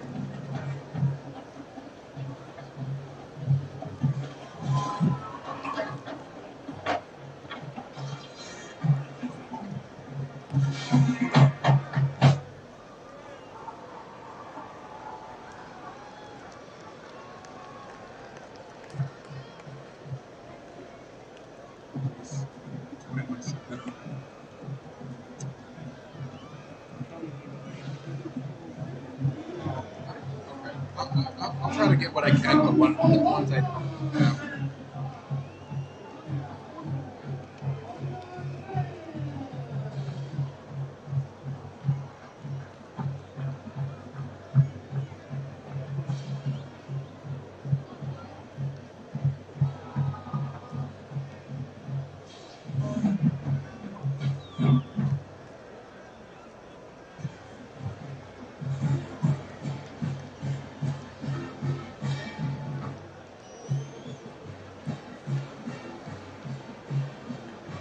And we're back at Joslyn Field as your Conneaut Spartan marching band tonight is putting on a great show, and some scores around the league as well too. As we got about 10 minutes left, so we can kind of slow down a little bit.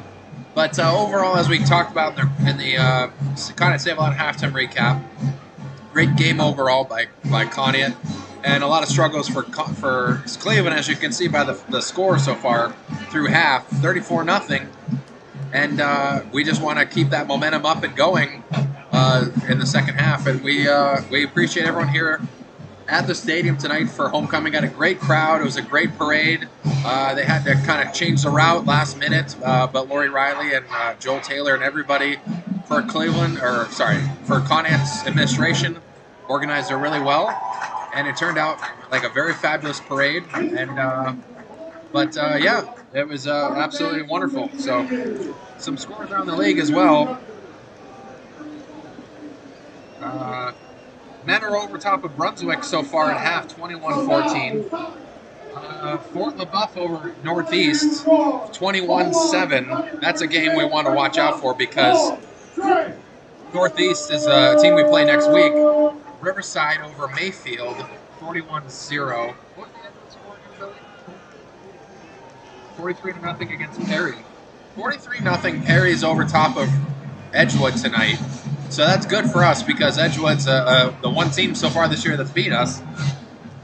Grove City over Slippery Rock, 14-7 at half.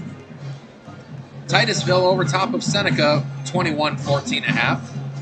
Northwestern over top of Oil City, 7-0 at half. Chardon and Kenston tied to gridlock, 7-7. Harbor Creek, a team we play at the end of the year, 28-0 over Girard Yellow Jackets from Pennsylvania. Crestwood losing to Berkshire, 28-8 at half. Berkshire's leading. Geneva over the Orange Lions, 35-0 at half. I already mentioned Northeast. Jefferson over Hubbard, 13-0 at half. Pymatuning Valley over Fairport Harbor, 16-6. Hopefully over Cuyahoga Falls, 41-0 at half. Oh my goodness. And Rootstown, yeah, that's a good one too. We already know they're playing St. Thomas Aquinas, who they're in that Portage Trail Conference. 21-0 Rootstown, coming back with a vengeance tonight over St. Thomas. So they're playing very well. They're 21-0 so far, trying to really keep their win streak, renew their win streak and try to finish out strong. North and Madison tied 0-0 so far, but that was still in the first quarter, so nothing reported since then. Oh yeah, and the Guardians just started against the Texas Rangers tonight. Cody Morris pitching tonight for the Guardians. I actually got my Guardians shirt on. I'm really excited that I was going to talk a little bit more about them probably after this, but I'll just keep going with the high school scores. Sharon over top of Wilmington, 31-0. Sharon's beating Wilmington. Wilmington's been a great team for years. Talmadge over Aurora, 27-21. Talmadge over Aurora. West Yaga's playing Lakeside tonight, but we have no official score update on that. Cathedral Prep over St. Francis from Hamburg, New York, 13-all at half. Southeast over Wyndham, 21-14 at half. Harvey Red Raiders against the Grand Valley Mustangs. That's an old foe we're used to playing. 13-0 Harvey on top. Cardinal Mooney over top of the Youngstown East Golden Bears, 30-0 at half. And the Cardinal Huskies from Middlefield over top of the Beechwood Bison, 41-0 at half. Another Cardinal, a great team again this year. Ferry Tigers at Warren Dragons. That's Warren, Pennsylvania, but no score reported so far. LeBray is at Newton Falls tonight in the second quarter, still no score reported. And I think that's all I got. And Cleveland Browns just won last night in a great game on Thursday night at home against the Pittsburgh Steelers, an old rival. So good to see that they redeemed themselves after that meltdown against the Jets on Sunday on a short week. Independence Blue Devils against the Trinity Trojans, 13-8 tonight.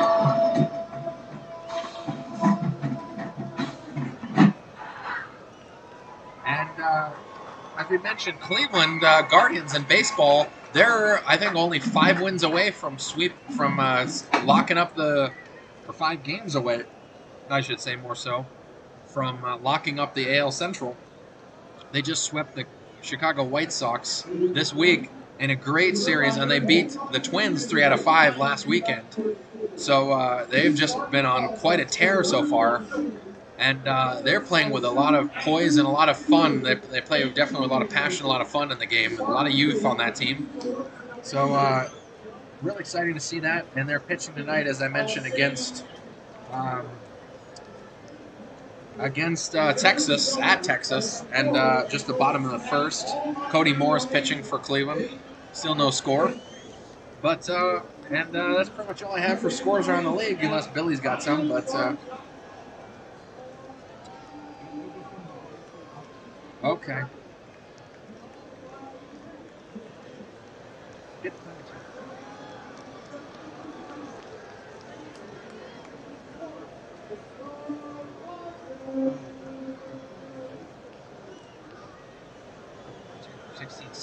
Fairport. Yeah, 16-6. Pymatuning's winning.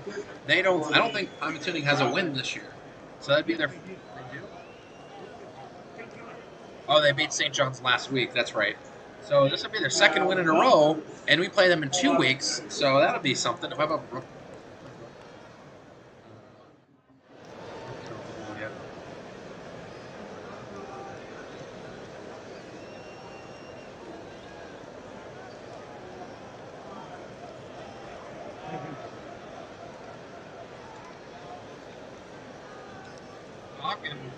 Hawken from Gates Mills, 21-7 over the Brooklyn Hurricanes. Thanks, Billy. This is it's the same thing as this. Yeah. Yep.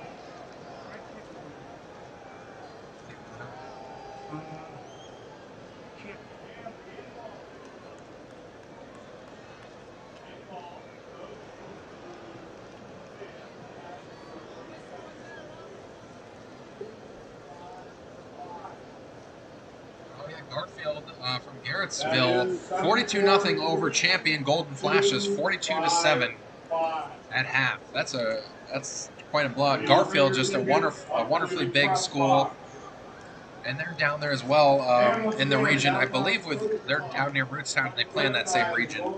So.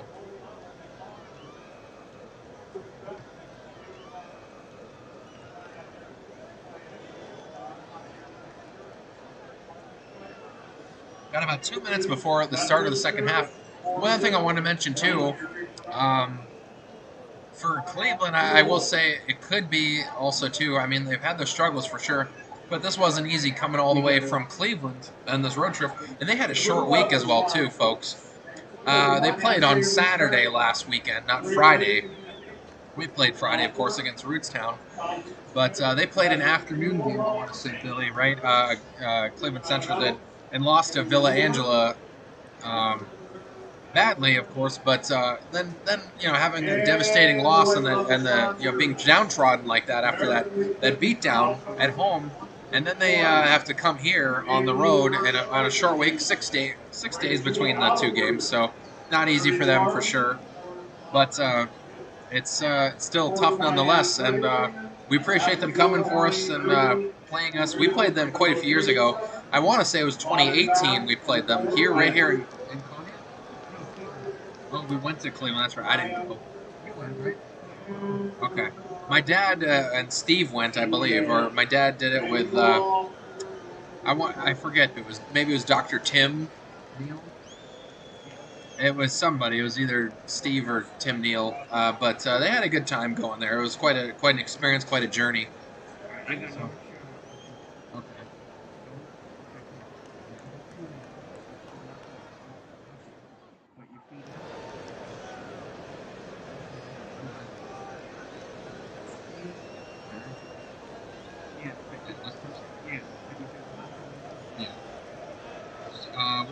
Billy and I want to say hello to the Clarks.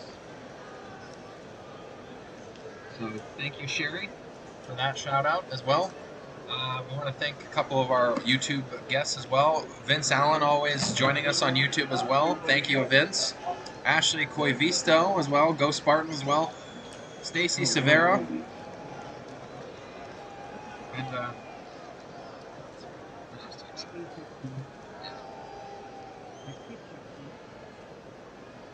oh, 2019 we played them. I'm sorry, I stand corrected there. Thank you for that update. And we played Cleveland Central Catholic in 2019. Yeah, all their home games are Saturday afternoon. Yeah, that's right. But they don't have lights, so they do it afternoon on Saturday. I get that, and that's got to be tough. But still, on a short week, like I mentioned, 6 days between it. Then you got to make a road trip from Cleveland to Conneaut, which is an hour and 20-minute drive. So, and we have a kind of like a short road trip next week to Northeast, which is from here. It's maybe about an hour, if that, over to the far corner of Erie County, right up against North New York. And then next week we go down to Andover to play Pymatuning Valley that next week. And then we travel to Brooklyn that following week. That's the longest road trip we have left on the schedule.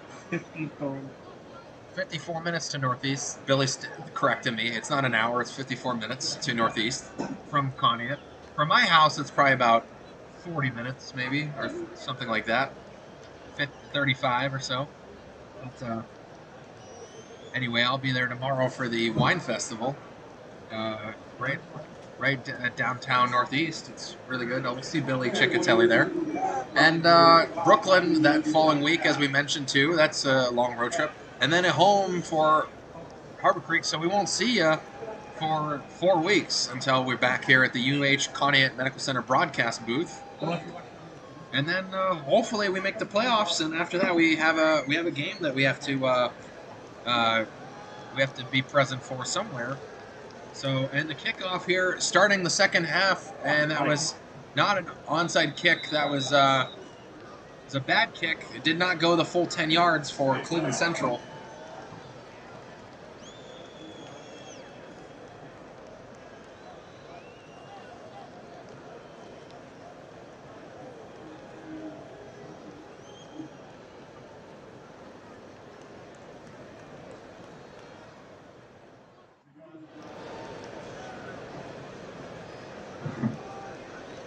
needs to go 10 yards for the kick, and it barely made 5, so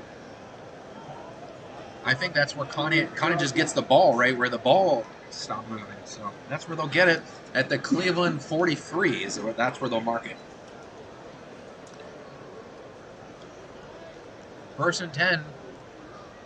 Max rolling out right, and he throws it low to Troy Turner. Incomplete. Needs to get it up in the air a little bit more. I will say Max hasn't thrown the ball as well tonight as he has in the past couple weeks. Probably because of the temperatures as well, getting a lot colder, making it harder to get a grip on the ball. Could be part of it. He is a small guy as well. So that'll bring up 2nd down and 10 on that incomplete pass.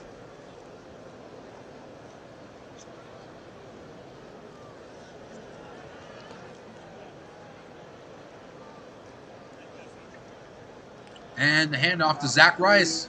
Zach Rice has got some run move. He's got the 1st down and more on the stiff arm. He's pushed out on the far sideline at the 30-yard line. 25 with the tackle for Cleveland. That is Jermaine Singleton, who's been one of their better players tonight for the Ironmen. That 1st down brought to you by Chris Breck State Farm Insurance. Ask about bundling your insurance coverage and saving money. Call 593-1191. Chris Breck State Farm, here to help life go right. You got it, Billy. Billy is actually going to co-anchor with me next week, so he's going to co-commentate. And handoff again to Wyatt Payne. Wyatt Payne breaks the tackle.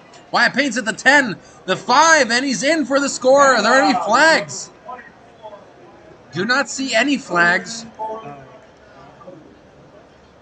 You're good. You can raise it. Yeah. Okay. Touchdown, Conneaut Spartans. Wyatt Payne gets for the score.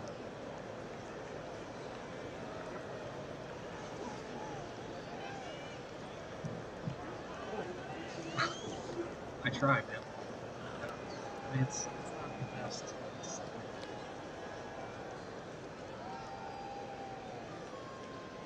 And on the extra point, Bryce Spurlin kicking again, and Ethan Osborne, the hold man. And a nice strong kick by Bryce Spurlin. That one's up and good. Just nice and strong, plenty of distance, and right through the middle. Giving another 7 for Conneaut. That brings them to 41, Conneaut. And still nothing for Cleveland Central Catholic. This will be hopefully a quick second half, but we appreciate you sticking with us on 1360 WOW, 102.9 FM, and WOW TV. That touchdown brought to you by Gertie's Pharmacy, now in the 3rd generation of helping local families with all their health questions, concerns.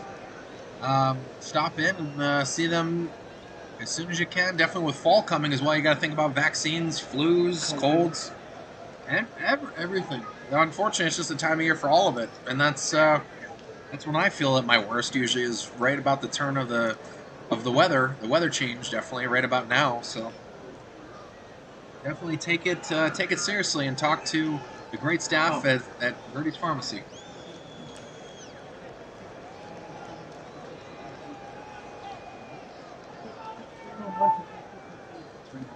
Christmas Eve. 3 more months until Christmas Eve tomorrow. I guess 3 more months tomorrow, so I guess 90 days. And a nice kick, little short kick, but picked up by number 7 for Cleveland Central. And Ty Covill again getting his due on defense and special team. Gets another tackle. And he messed up that Iron Man player. That was number 7. Keontae Sawyer again. Pretty much has been the other guy that's been a playmaker for Cleveland. They haven't had a lot of plays to really write home about, but the ones that they have, he's been one of their guys for it.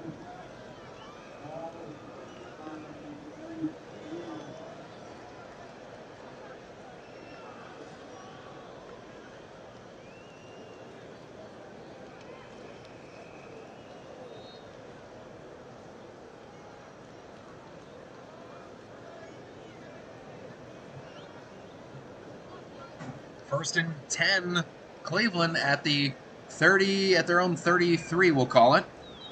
And Miller's going to hand off to Washington. Washington's got a burst of speed. He shakes out 1 tackle, 2 tackles, finally dragged down on the far side.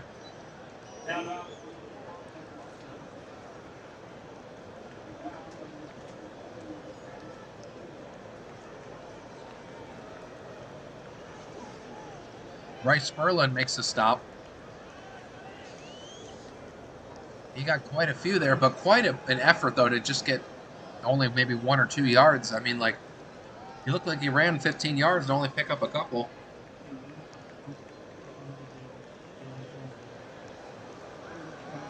I did. Yep, I agree. And the handoff again to Washington. He's hit by a wall of defenders. And that was Ty Covill at the front of it again. Big time stop, and that's where they'll mark it, right about there again. So at the 38, they'll call it. So 3rd and 5 upcoming for Cleveland.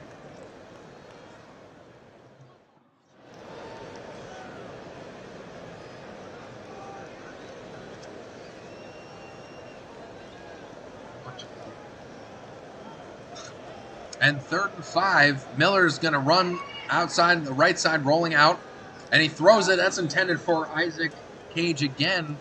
That same play that they've called several times. That one's incomplete, though. Overthrew him. Now bring up 4th and 5. They really need a first down in the worst way right now.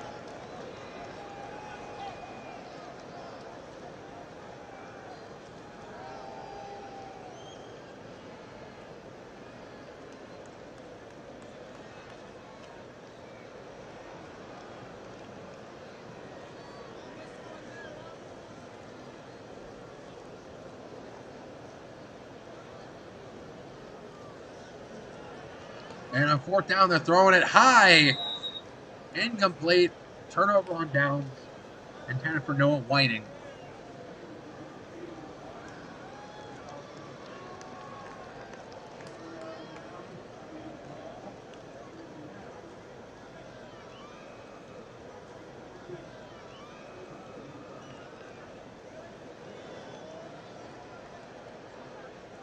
Just like that, Conneaut turnover on downs again. The woes continue for Cleveland with 5:59 left to go in the 3rd. I think they've only got 2 first downs, unfortunately. I could be wrong on that, but...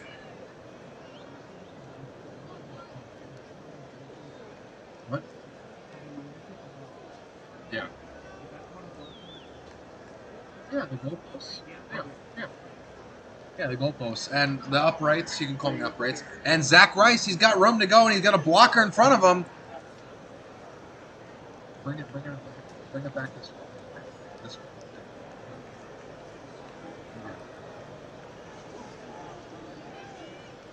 And a player down for Cleveland Central, and a fumble somehow on that one.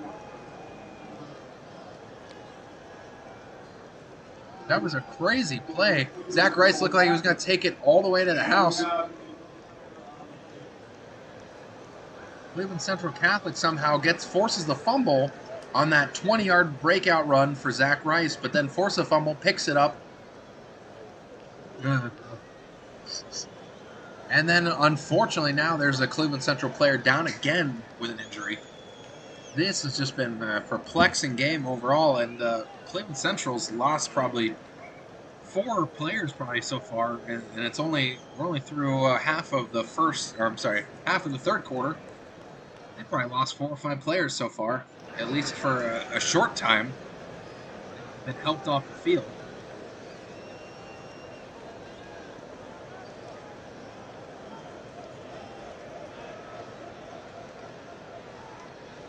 Well, that's the same guy that was out before, actually. He got injured once. That was Darius Johnson. He was helped off once, so I guess it's just him again. But still, I mean, it's several injuries so far to this team. It's got to be tough to try to just be out there and finish 4 quarters for them, but... Oh.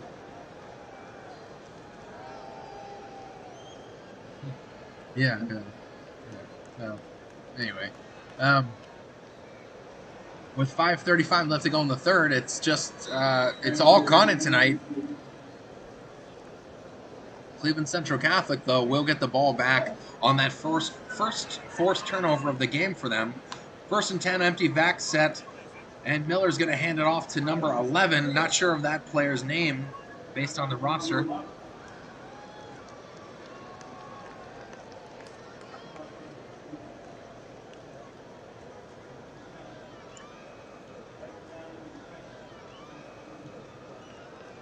Daren Christine with the stop for Conneaut. And it was a pickup of maybe 3 or 4 for Cleveland Central. Bringing up 2nd and 7. Daren Christine keeps rolling along defensively and offensively for Conneaut. Had a great game last week. We gave him Offensive Player of the Game honors. And he's just showing his ability out there, definitely as a senior for Conneaut. And the handoff to number 13. And they're saying it was a fumble for Cleveland Central. Loose ball, I'm not sure who has it.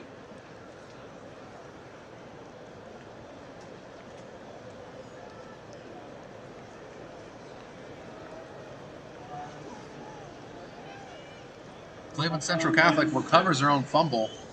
So it'll bring up 3rd and 6 probably. Maybe not even. They may have not even gotten a yard. Ball's at the 18-yard line on that fumble recovery. That's where they pretty much started at the 15. So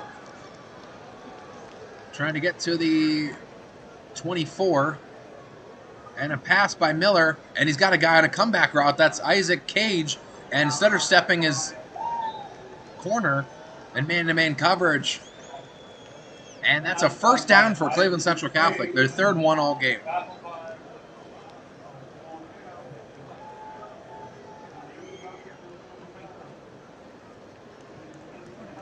I don't know what I thought I said either.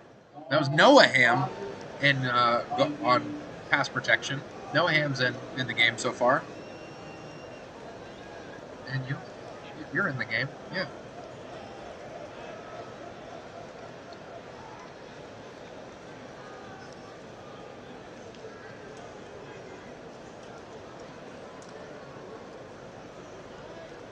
First down, Cleveland Central. The ball's at the 25. Maybe 26. And looks like a sack by a couple Conneaut Spartans there coming inside. That's Dylan Phillip.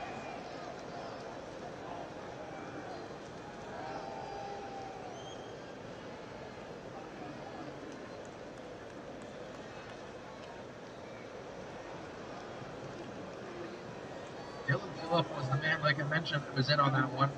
And Gavin Nesbitt as well, making great stops. That great lineman class of sophomores, Gavin Nesbitt, Dylan Phillip, and Jaden Anderson, really impactful on both sides of the ball for Conneaut.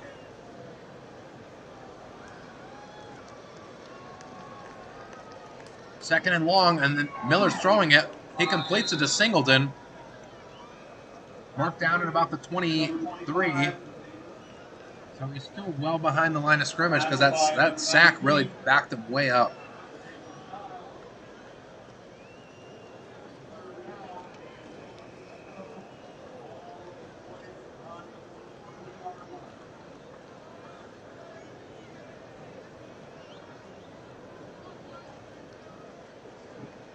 And 3rd and long upcoming. Miller's going to roll out left, and he's throwing it kind of off his back leg, really his front leg, really more so, but kind of an awkward pass, incompleted, intended for Isaac Cage.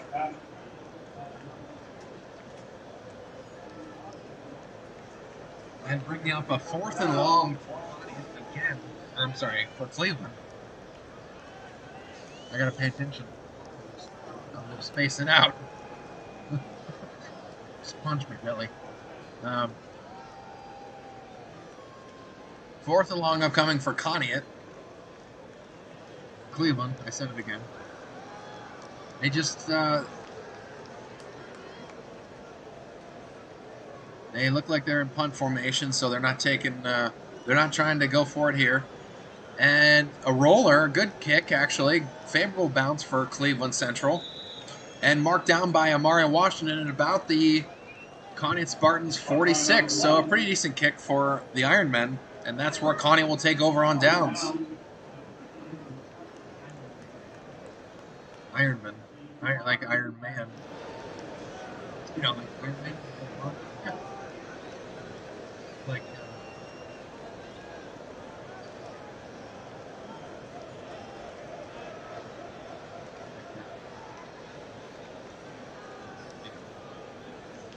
Okay, here we go.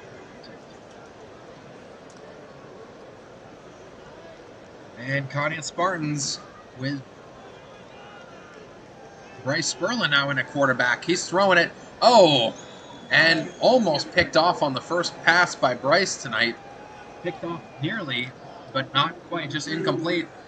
But intended for Ethan Osborne. Number 21 for Cleveland Central got in there.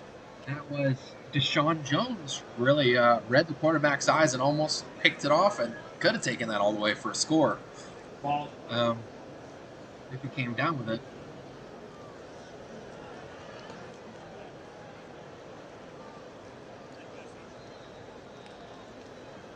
And looks like it's going to be timeout.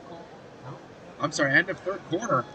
As that was a quick third quarter with your Conneaut Spartans up 41-0 over Cleveland Central Catholic Ironmen. We'll come back after this brief timeout for the fourth quarter on 1360 WOW AM, 102.9 FM, and WOW TV on YouTube and Facebook. Thanks for joining. We'll see you at the fourth quarter.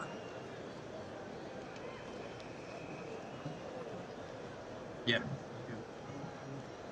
Played really well. I like this. I like this. I think it's pretty good.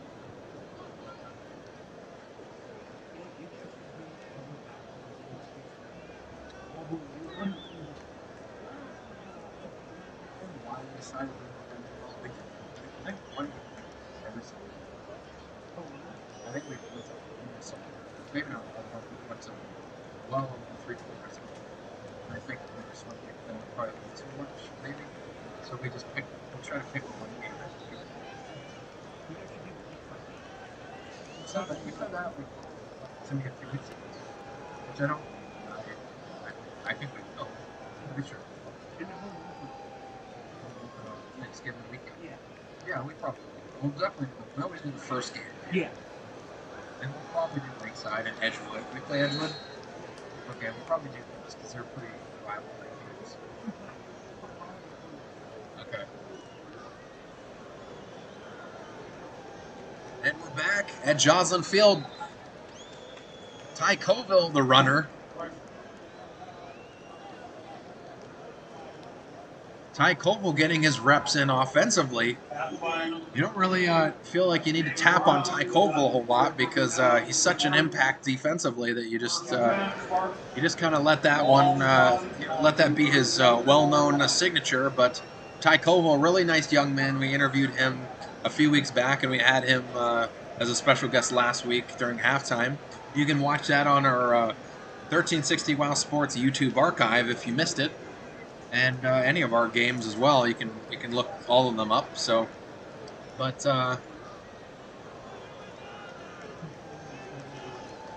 Texas 2 is winning. They're winning 2. Texas Rangers beating the Cleveland Guardians 2-0 early still in the game. It's right second inning, like bottom of the second. So still anyone's game, but 2-0 unfortunately. And Bryce Spurlin, he hands it off to Ty Covill, and Ty almost refuses to go down. But dragged down by number 52, Rufus Davis.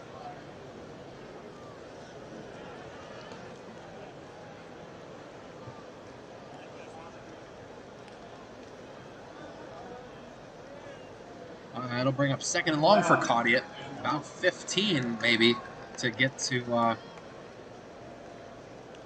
the first down mark at the 27. They're at the 44, we'll call it.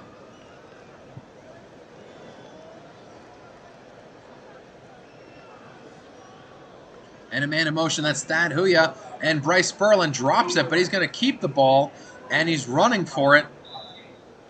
And he gets a few, but hit kind of off the tackle there. Gets past the 40. Number 25 was the man that really hit him first, Jermaine Singleton, name we've called several times tonight. I got to say that despite their records, I say Cleveland Central Catholic and Rootstown actually have a lot in common, and the fact that they have like the same few playmakers that make all their magic happen. It was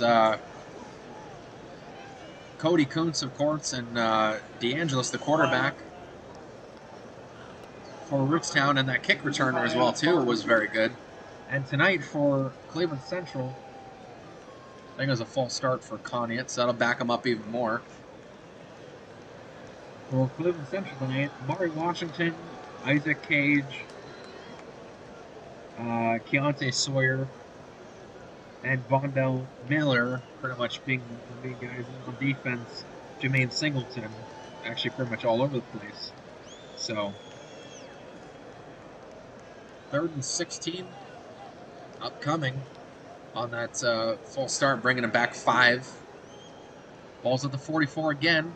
And Bryce is just going to dump it off to Ty Covill. Ty Covill's cutting upfield. He slips out of 2 tackles, and he forces his way all the way down to about the 27. He's close to a first down on that. Great fight by Ty Covill. Ty Covill just really has a ton of intensity to him. Maybe they're going to mark him a yard short. It'll be 4th and 1. Wow. Another Cleveland Central guy down. There you go. And he got up, though, pretty okay. That's number 7. That's Keontae Sawyer, one of the guys I was just mentioning for this team that's really crucial. And we'll see exactly if Cleveland Central can get a win out of the year. Unfortunately, they've, as I mentioned, this will bring them to 0-6 if they lose tonight. They play Gilmore Academy next week. Who I have some affiliations with Gilmore Academy, so yeah, it's just no, it's at Gilmore. Well, it could be Saturday though, right? I think Billy's still right. I think it's a Saturday game next week, so they have 8 days until that game. But it's at Gilmore, so we'll see, and maybe next week we'll talk a little bit about it. Maybe if we can do a little deep dive into it. Bryce Spurlin flings it over the middle and intended for number 18. That's Aiden Davison. Oh, it's Thad Huya. I'm sorry. I apologize. 18 and 10 really playing. And that was incomplete on a 4th down. That'll be a turnover on downs for Conneaut. It's probably the first time they haven't gotten a touchdown on an offensive possession. That'll give the ball back to Cleveland. 8 minutes, 14 seconds left in the game.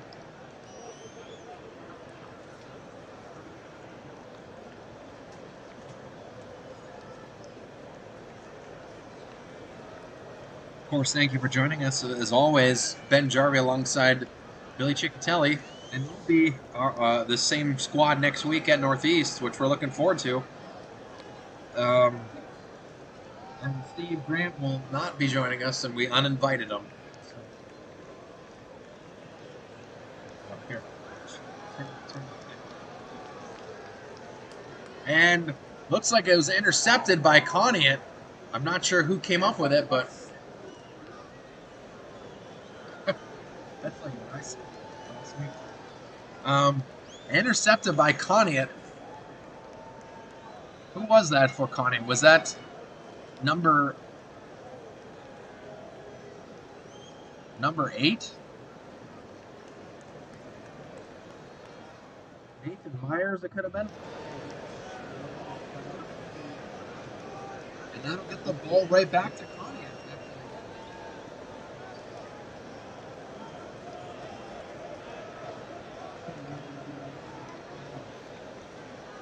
Oh, he did. Yeah, he heard. He heard. Steve's listening. That's good. Good for you. And we appreciate you listening in. If you can't be here, you might as well join us from afar. And this is a handoff. That's number 12 for Conneaut, and he gets a nice burst of speed. That is Carrick Dobrin. And he's got a future on this team, definitely as a running back. And possibly as a quarterback. So he's listed as a quarterback, wide receiver, and corner. 5'7", 130. That's his size. We got about 3 or 4 on that one, so bringing up 2nd and 7.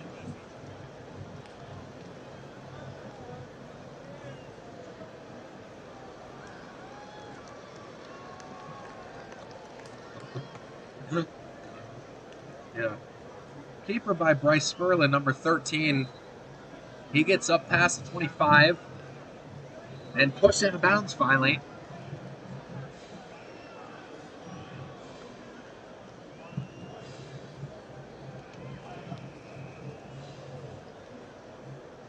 And I think they're saying a flag against Cleveland Central. I'm not sure what it is, but yeah. Personal foul against Cleveland Central Catholic for something. That'll move the ball up even more from where it was. I think it might have been a late hit or something on the sideline, but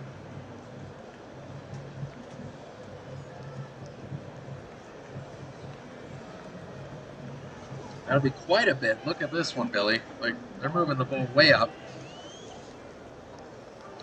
Ball's all the way up at the 11-yard line. So, yeah, it was an unsportsmanlike conduct call. That's usually the only way that gets you 15 yards on that one. And 1st and 10, Conneaut. And the handoff to Carrick Dobrin. Carrick Dobrin's trying to get in the end zone. He gets to about the 5. And he stopped at about the 5 or the 4.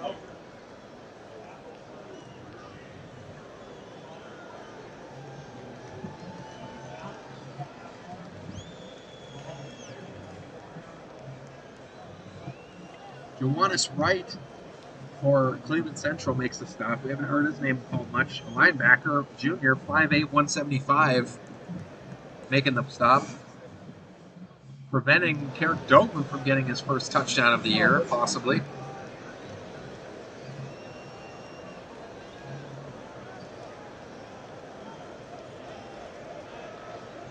Second and 4 upcoming. The first down markers at the 2.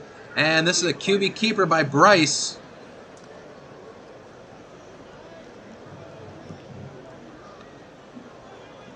Bryce Spurlin getting it. All the reps now at quarterback. We'll see. About 4:45 left to go in the game. He gets at least 1, but maybe not much more than that. 3rd and 3. Ball is at the 4. Might as well just try to put it in and give the ball back to Cleveland with 4 minutes or so to go. And Bryce looking like it was going to be an option play, but he keeps it himself, and he gets a couple, but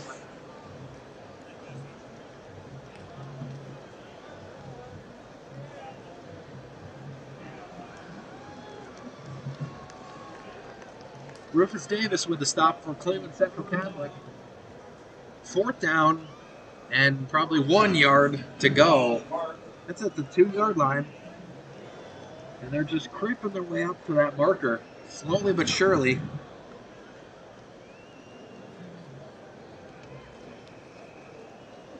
Ty Covill in running back on Bryce Spurlin's left hip, 2 wide right, 2 wide left. And it's a keeper by Bryce Spurlin on the pitch out. He doesn't get there. I'm not sure if he got the first down or not. He needed to get to. I think they're going to say.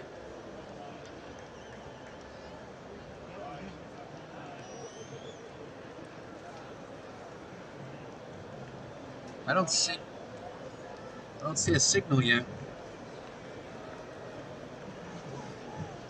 They're not going to measure it.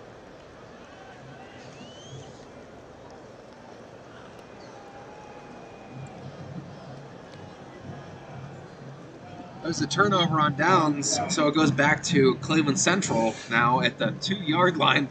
But I was waiting for the signal call in which direction the ball is supposed to go. Didn't get it, but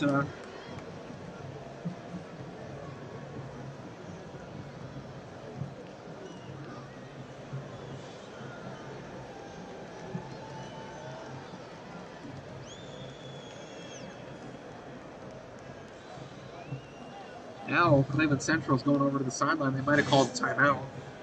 3:32 left to go in the game. And we have Dairy Queen Player of the Game honors as well to mention as well too after this. So stick around after the 4th quarter for your Dairy Queen Player of the Game on 1360 Wow Sports.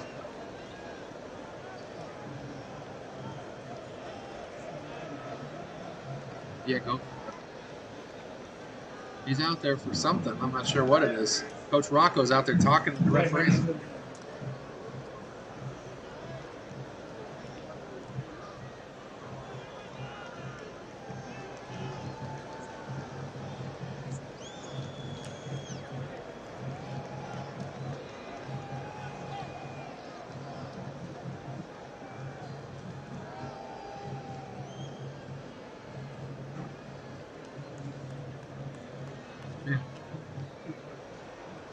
And I think Rocco was just kind of letting the referees know that, some stuff was going on between Cleveland Central players and our players, and want to clarify that maybe.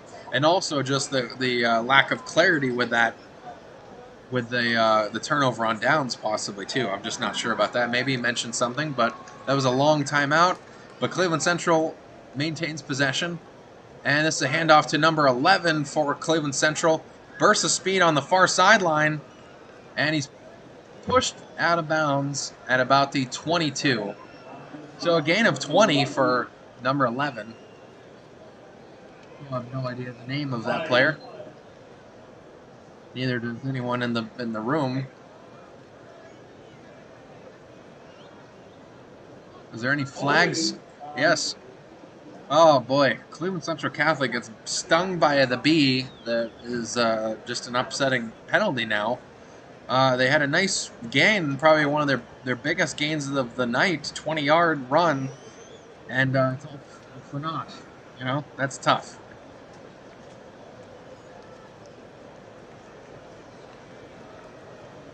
That'll back them up, I think. I mean, I'm not sure where they're going. Okay.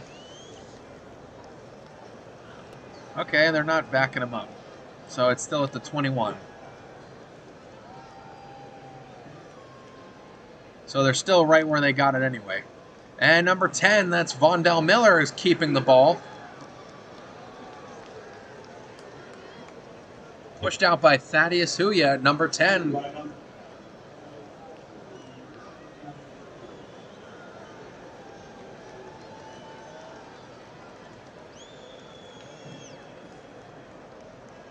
That'll bring up second down. No, it's first down again for Cleveland Central.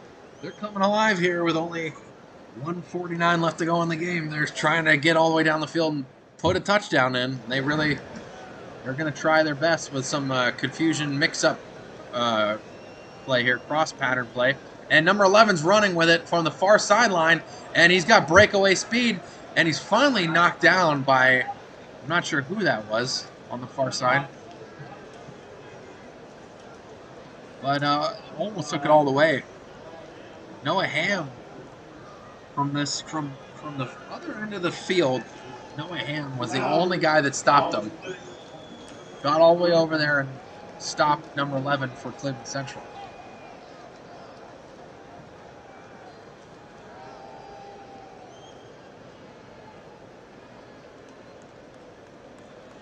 And the handoff again to number 11. Number 11's trying to take this one. And he gets quite a few yards. He's knocking over some of our JV players. And he's past the 20. Maybe about the 15. Thaddeus Huya again making the stop. We have a nice interview with Thaddeus Huya that we would like to play at some point. Next week, probably against Northeast, we'll run that one. That Huya, a nice young man who had a lot of good things to say to us a few weeks back. So we will do that Spartan Insider. And I think the ball's marked at the Conneaut 13, but I'm not sure. They're just a timeout right now, too. And shutout could be in jeopardy. You got 40.9 seconds left to go in the game. And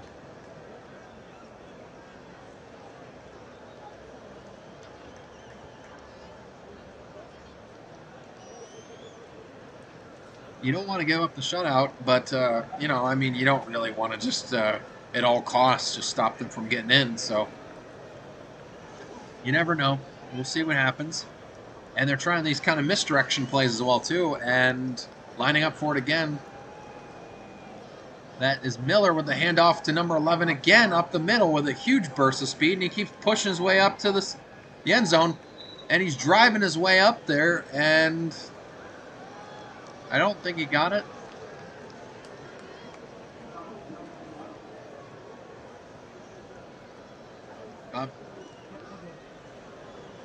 He did. Okay, I didn't see any signal. Okay, I mean I didn't see the refs signal anything. Okay, touchdown finally for Central. They get one. They fought really hard for it against their guys. So the backups didn't stave off the touchdown for the whole game, but.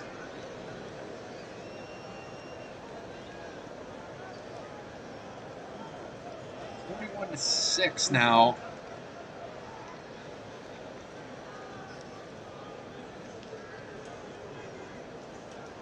We'll see if they go for 2.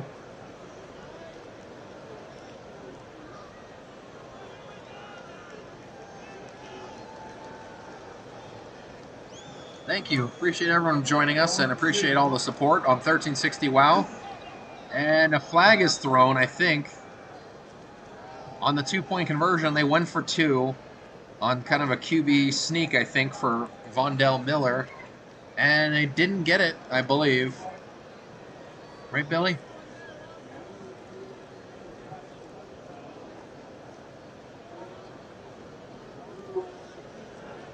41-6 is the score.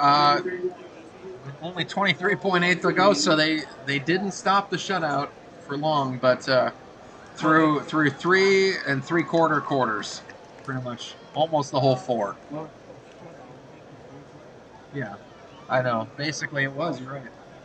Just when we started changing out some of our second string guys, and the younger guys getting in there, we couldn't stop them for too long, and they seemed like they went with a totally different strategy as well too to move the ball there on that last drive, and some misdirection plays on offense. Really didn't try to throw it at all, and just handed off to number 11, who barely ran it through the first half, and ran it almost every play on that last drive, and he finally took it in for the score.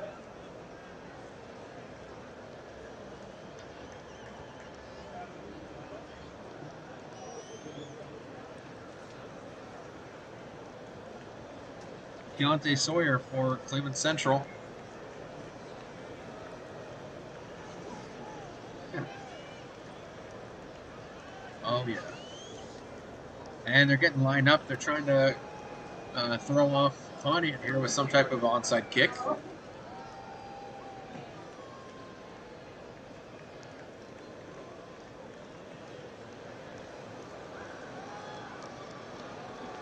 And on the onside kick, it goes about the 45 and marked down from there. I think Conneaut does recover. Yes, it is. That is Aiden Davison.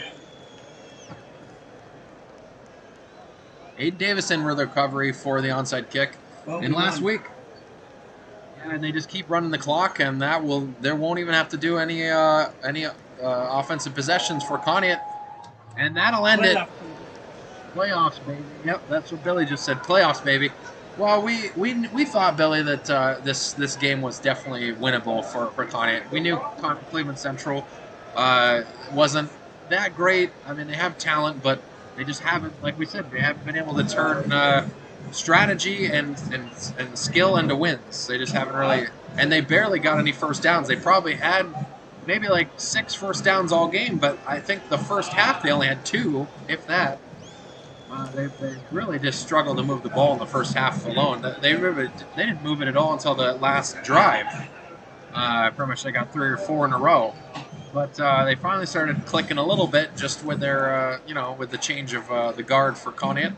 But thanks, Billy. Appreciate all your help. We're good. I'll see you soon. Let me know if you need a ride. Okay. And, we want to thank you for joining us tonight. And our Daren Player of the Game honors, we could give it to anybody tonight.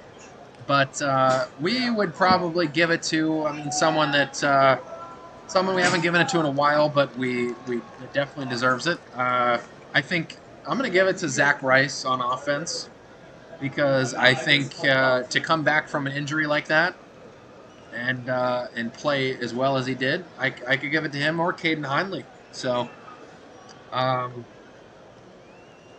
defense, I would say there's quite a few guys as well too that probably deserve it. Dylan Phillip played pretty well tonight. He had a couple big stops. And, of course, the whole team pretty much. Moses Schwartz plays really well. I definitely want to give Moses Schwartz something here eventually. Aiden Davison turned out pretty good. So I'll give it to Dylan Phillip on defense because he definitely showed up and played really well again. Big lineman on defense, and on offense, I give it to Zach Rice because it's been a while since he got it. And he played really well despite the ankle injury. Again, it's the second time he injured that injury, or second time he injured the ankle. And we got to keep him healthy. And that's really the whole thing to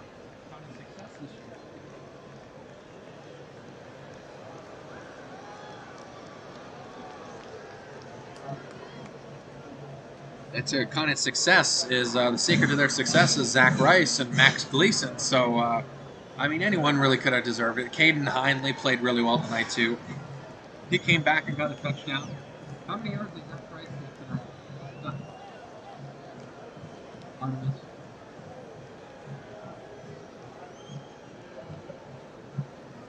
Lots and lots. And it was just an overall great performance offensively and defensively for Conneaut tonight. So it just was overall outstanding performance by them, and they moved to 5-1 on the year. They haven't had a record quite this good since 2019, when they had that great breakout year with Rylan Davison and Seth Fedor. So we're kind of returning to form with that, and I don't think anyone expected us to be rolling this well right now, and we could potentially be 6-0 with that first heartbreaking loss against Edgewood that we're always going to think back on the what if and what could have been.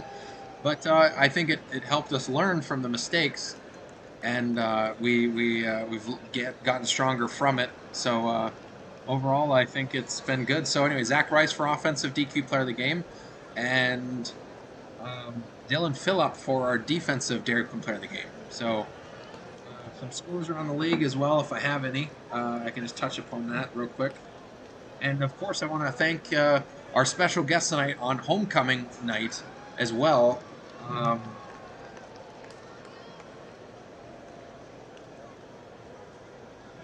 want to thank Denise DiDonato, Director of Operations for University Hospital, for joining us as well. And I want to thank Rick Bruno for interviewing us over the phone and talking with us, and of course showing up for the homecoming crowd tonight too for the coin toss. And hopefully we'll get to talk to you sometime when you have a few minutes here at the stadium. You come up to the University Hospital Conneaut Medical Center broadcast booth, and we'd love to have a chat with you. And we appreciate getting to know you quite a bit and all the history you've done for Conneaut sports and Youngstown, and even the pros with the Browns and the Broncos. So some scores around the league on your high school scoreboard. Oil City and Northwestern tied at 14 all late in the fourth quarter. We'll see how that one ends. That could be an overtime game.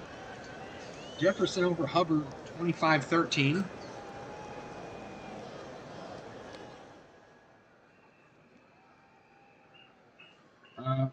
Menor and Brunswick. Menor over Brunswick, 35-14. Slippery Rock and Grove City tied at 14 all in the fourth quarter. Sharon over top of Wilmington tonight, 33-7. Seneca over Titusville tonight, 28-27. Chardon over Kenston, 28-18. North over Madison at half, 7-6. Geneva over Orange, 42-0. Cathedral Prep and St. Francis, 13 all. Harbor Creek over Jordan at half, 28-0. Pymatuning Valley and Fairport Harbor. A close game, 16-12. Pymatuning Valley leads it. Perry, well over top of Edgewood. No surprise, though, with Perry. 50-6, but no final reported. 37-0, Cardinal Mooney over Youngstown East. And Southeast over Wyndham, 42-20 tonight. And Cardinal over Beechwood, 41-0. And I think that's it. Last night's game, Buckeye over Parma, too. I forgot to mention that. 42-12, Buckeye over Parma. And I think that's all of us. That's everything here. From everyone here, Ben Jarvie and Billy Ciccatelli, thank you for joining us. Next week, we will be at Northeast Grape Pickers. 6:45 kickoff and pregame on 1360 WOW Sports, 102.9 FM, and WOW TV. Thank you for joining us, everyone, and so long until next week. Have a great weekend. Drive safe. Have some fun. Enjoy the fall weather.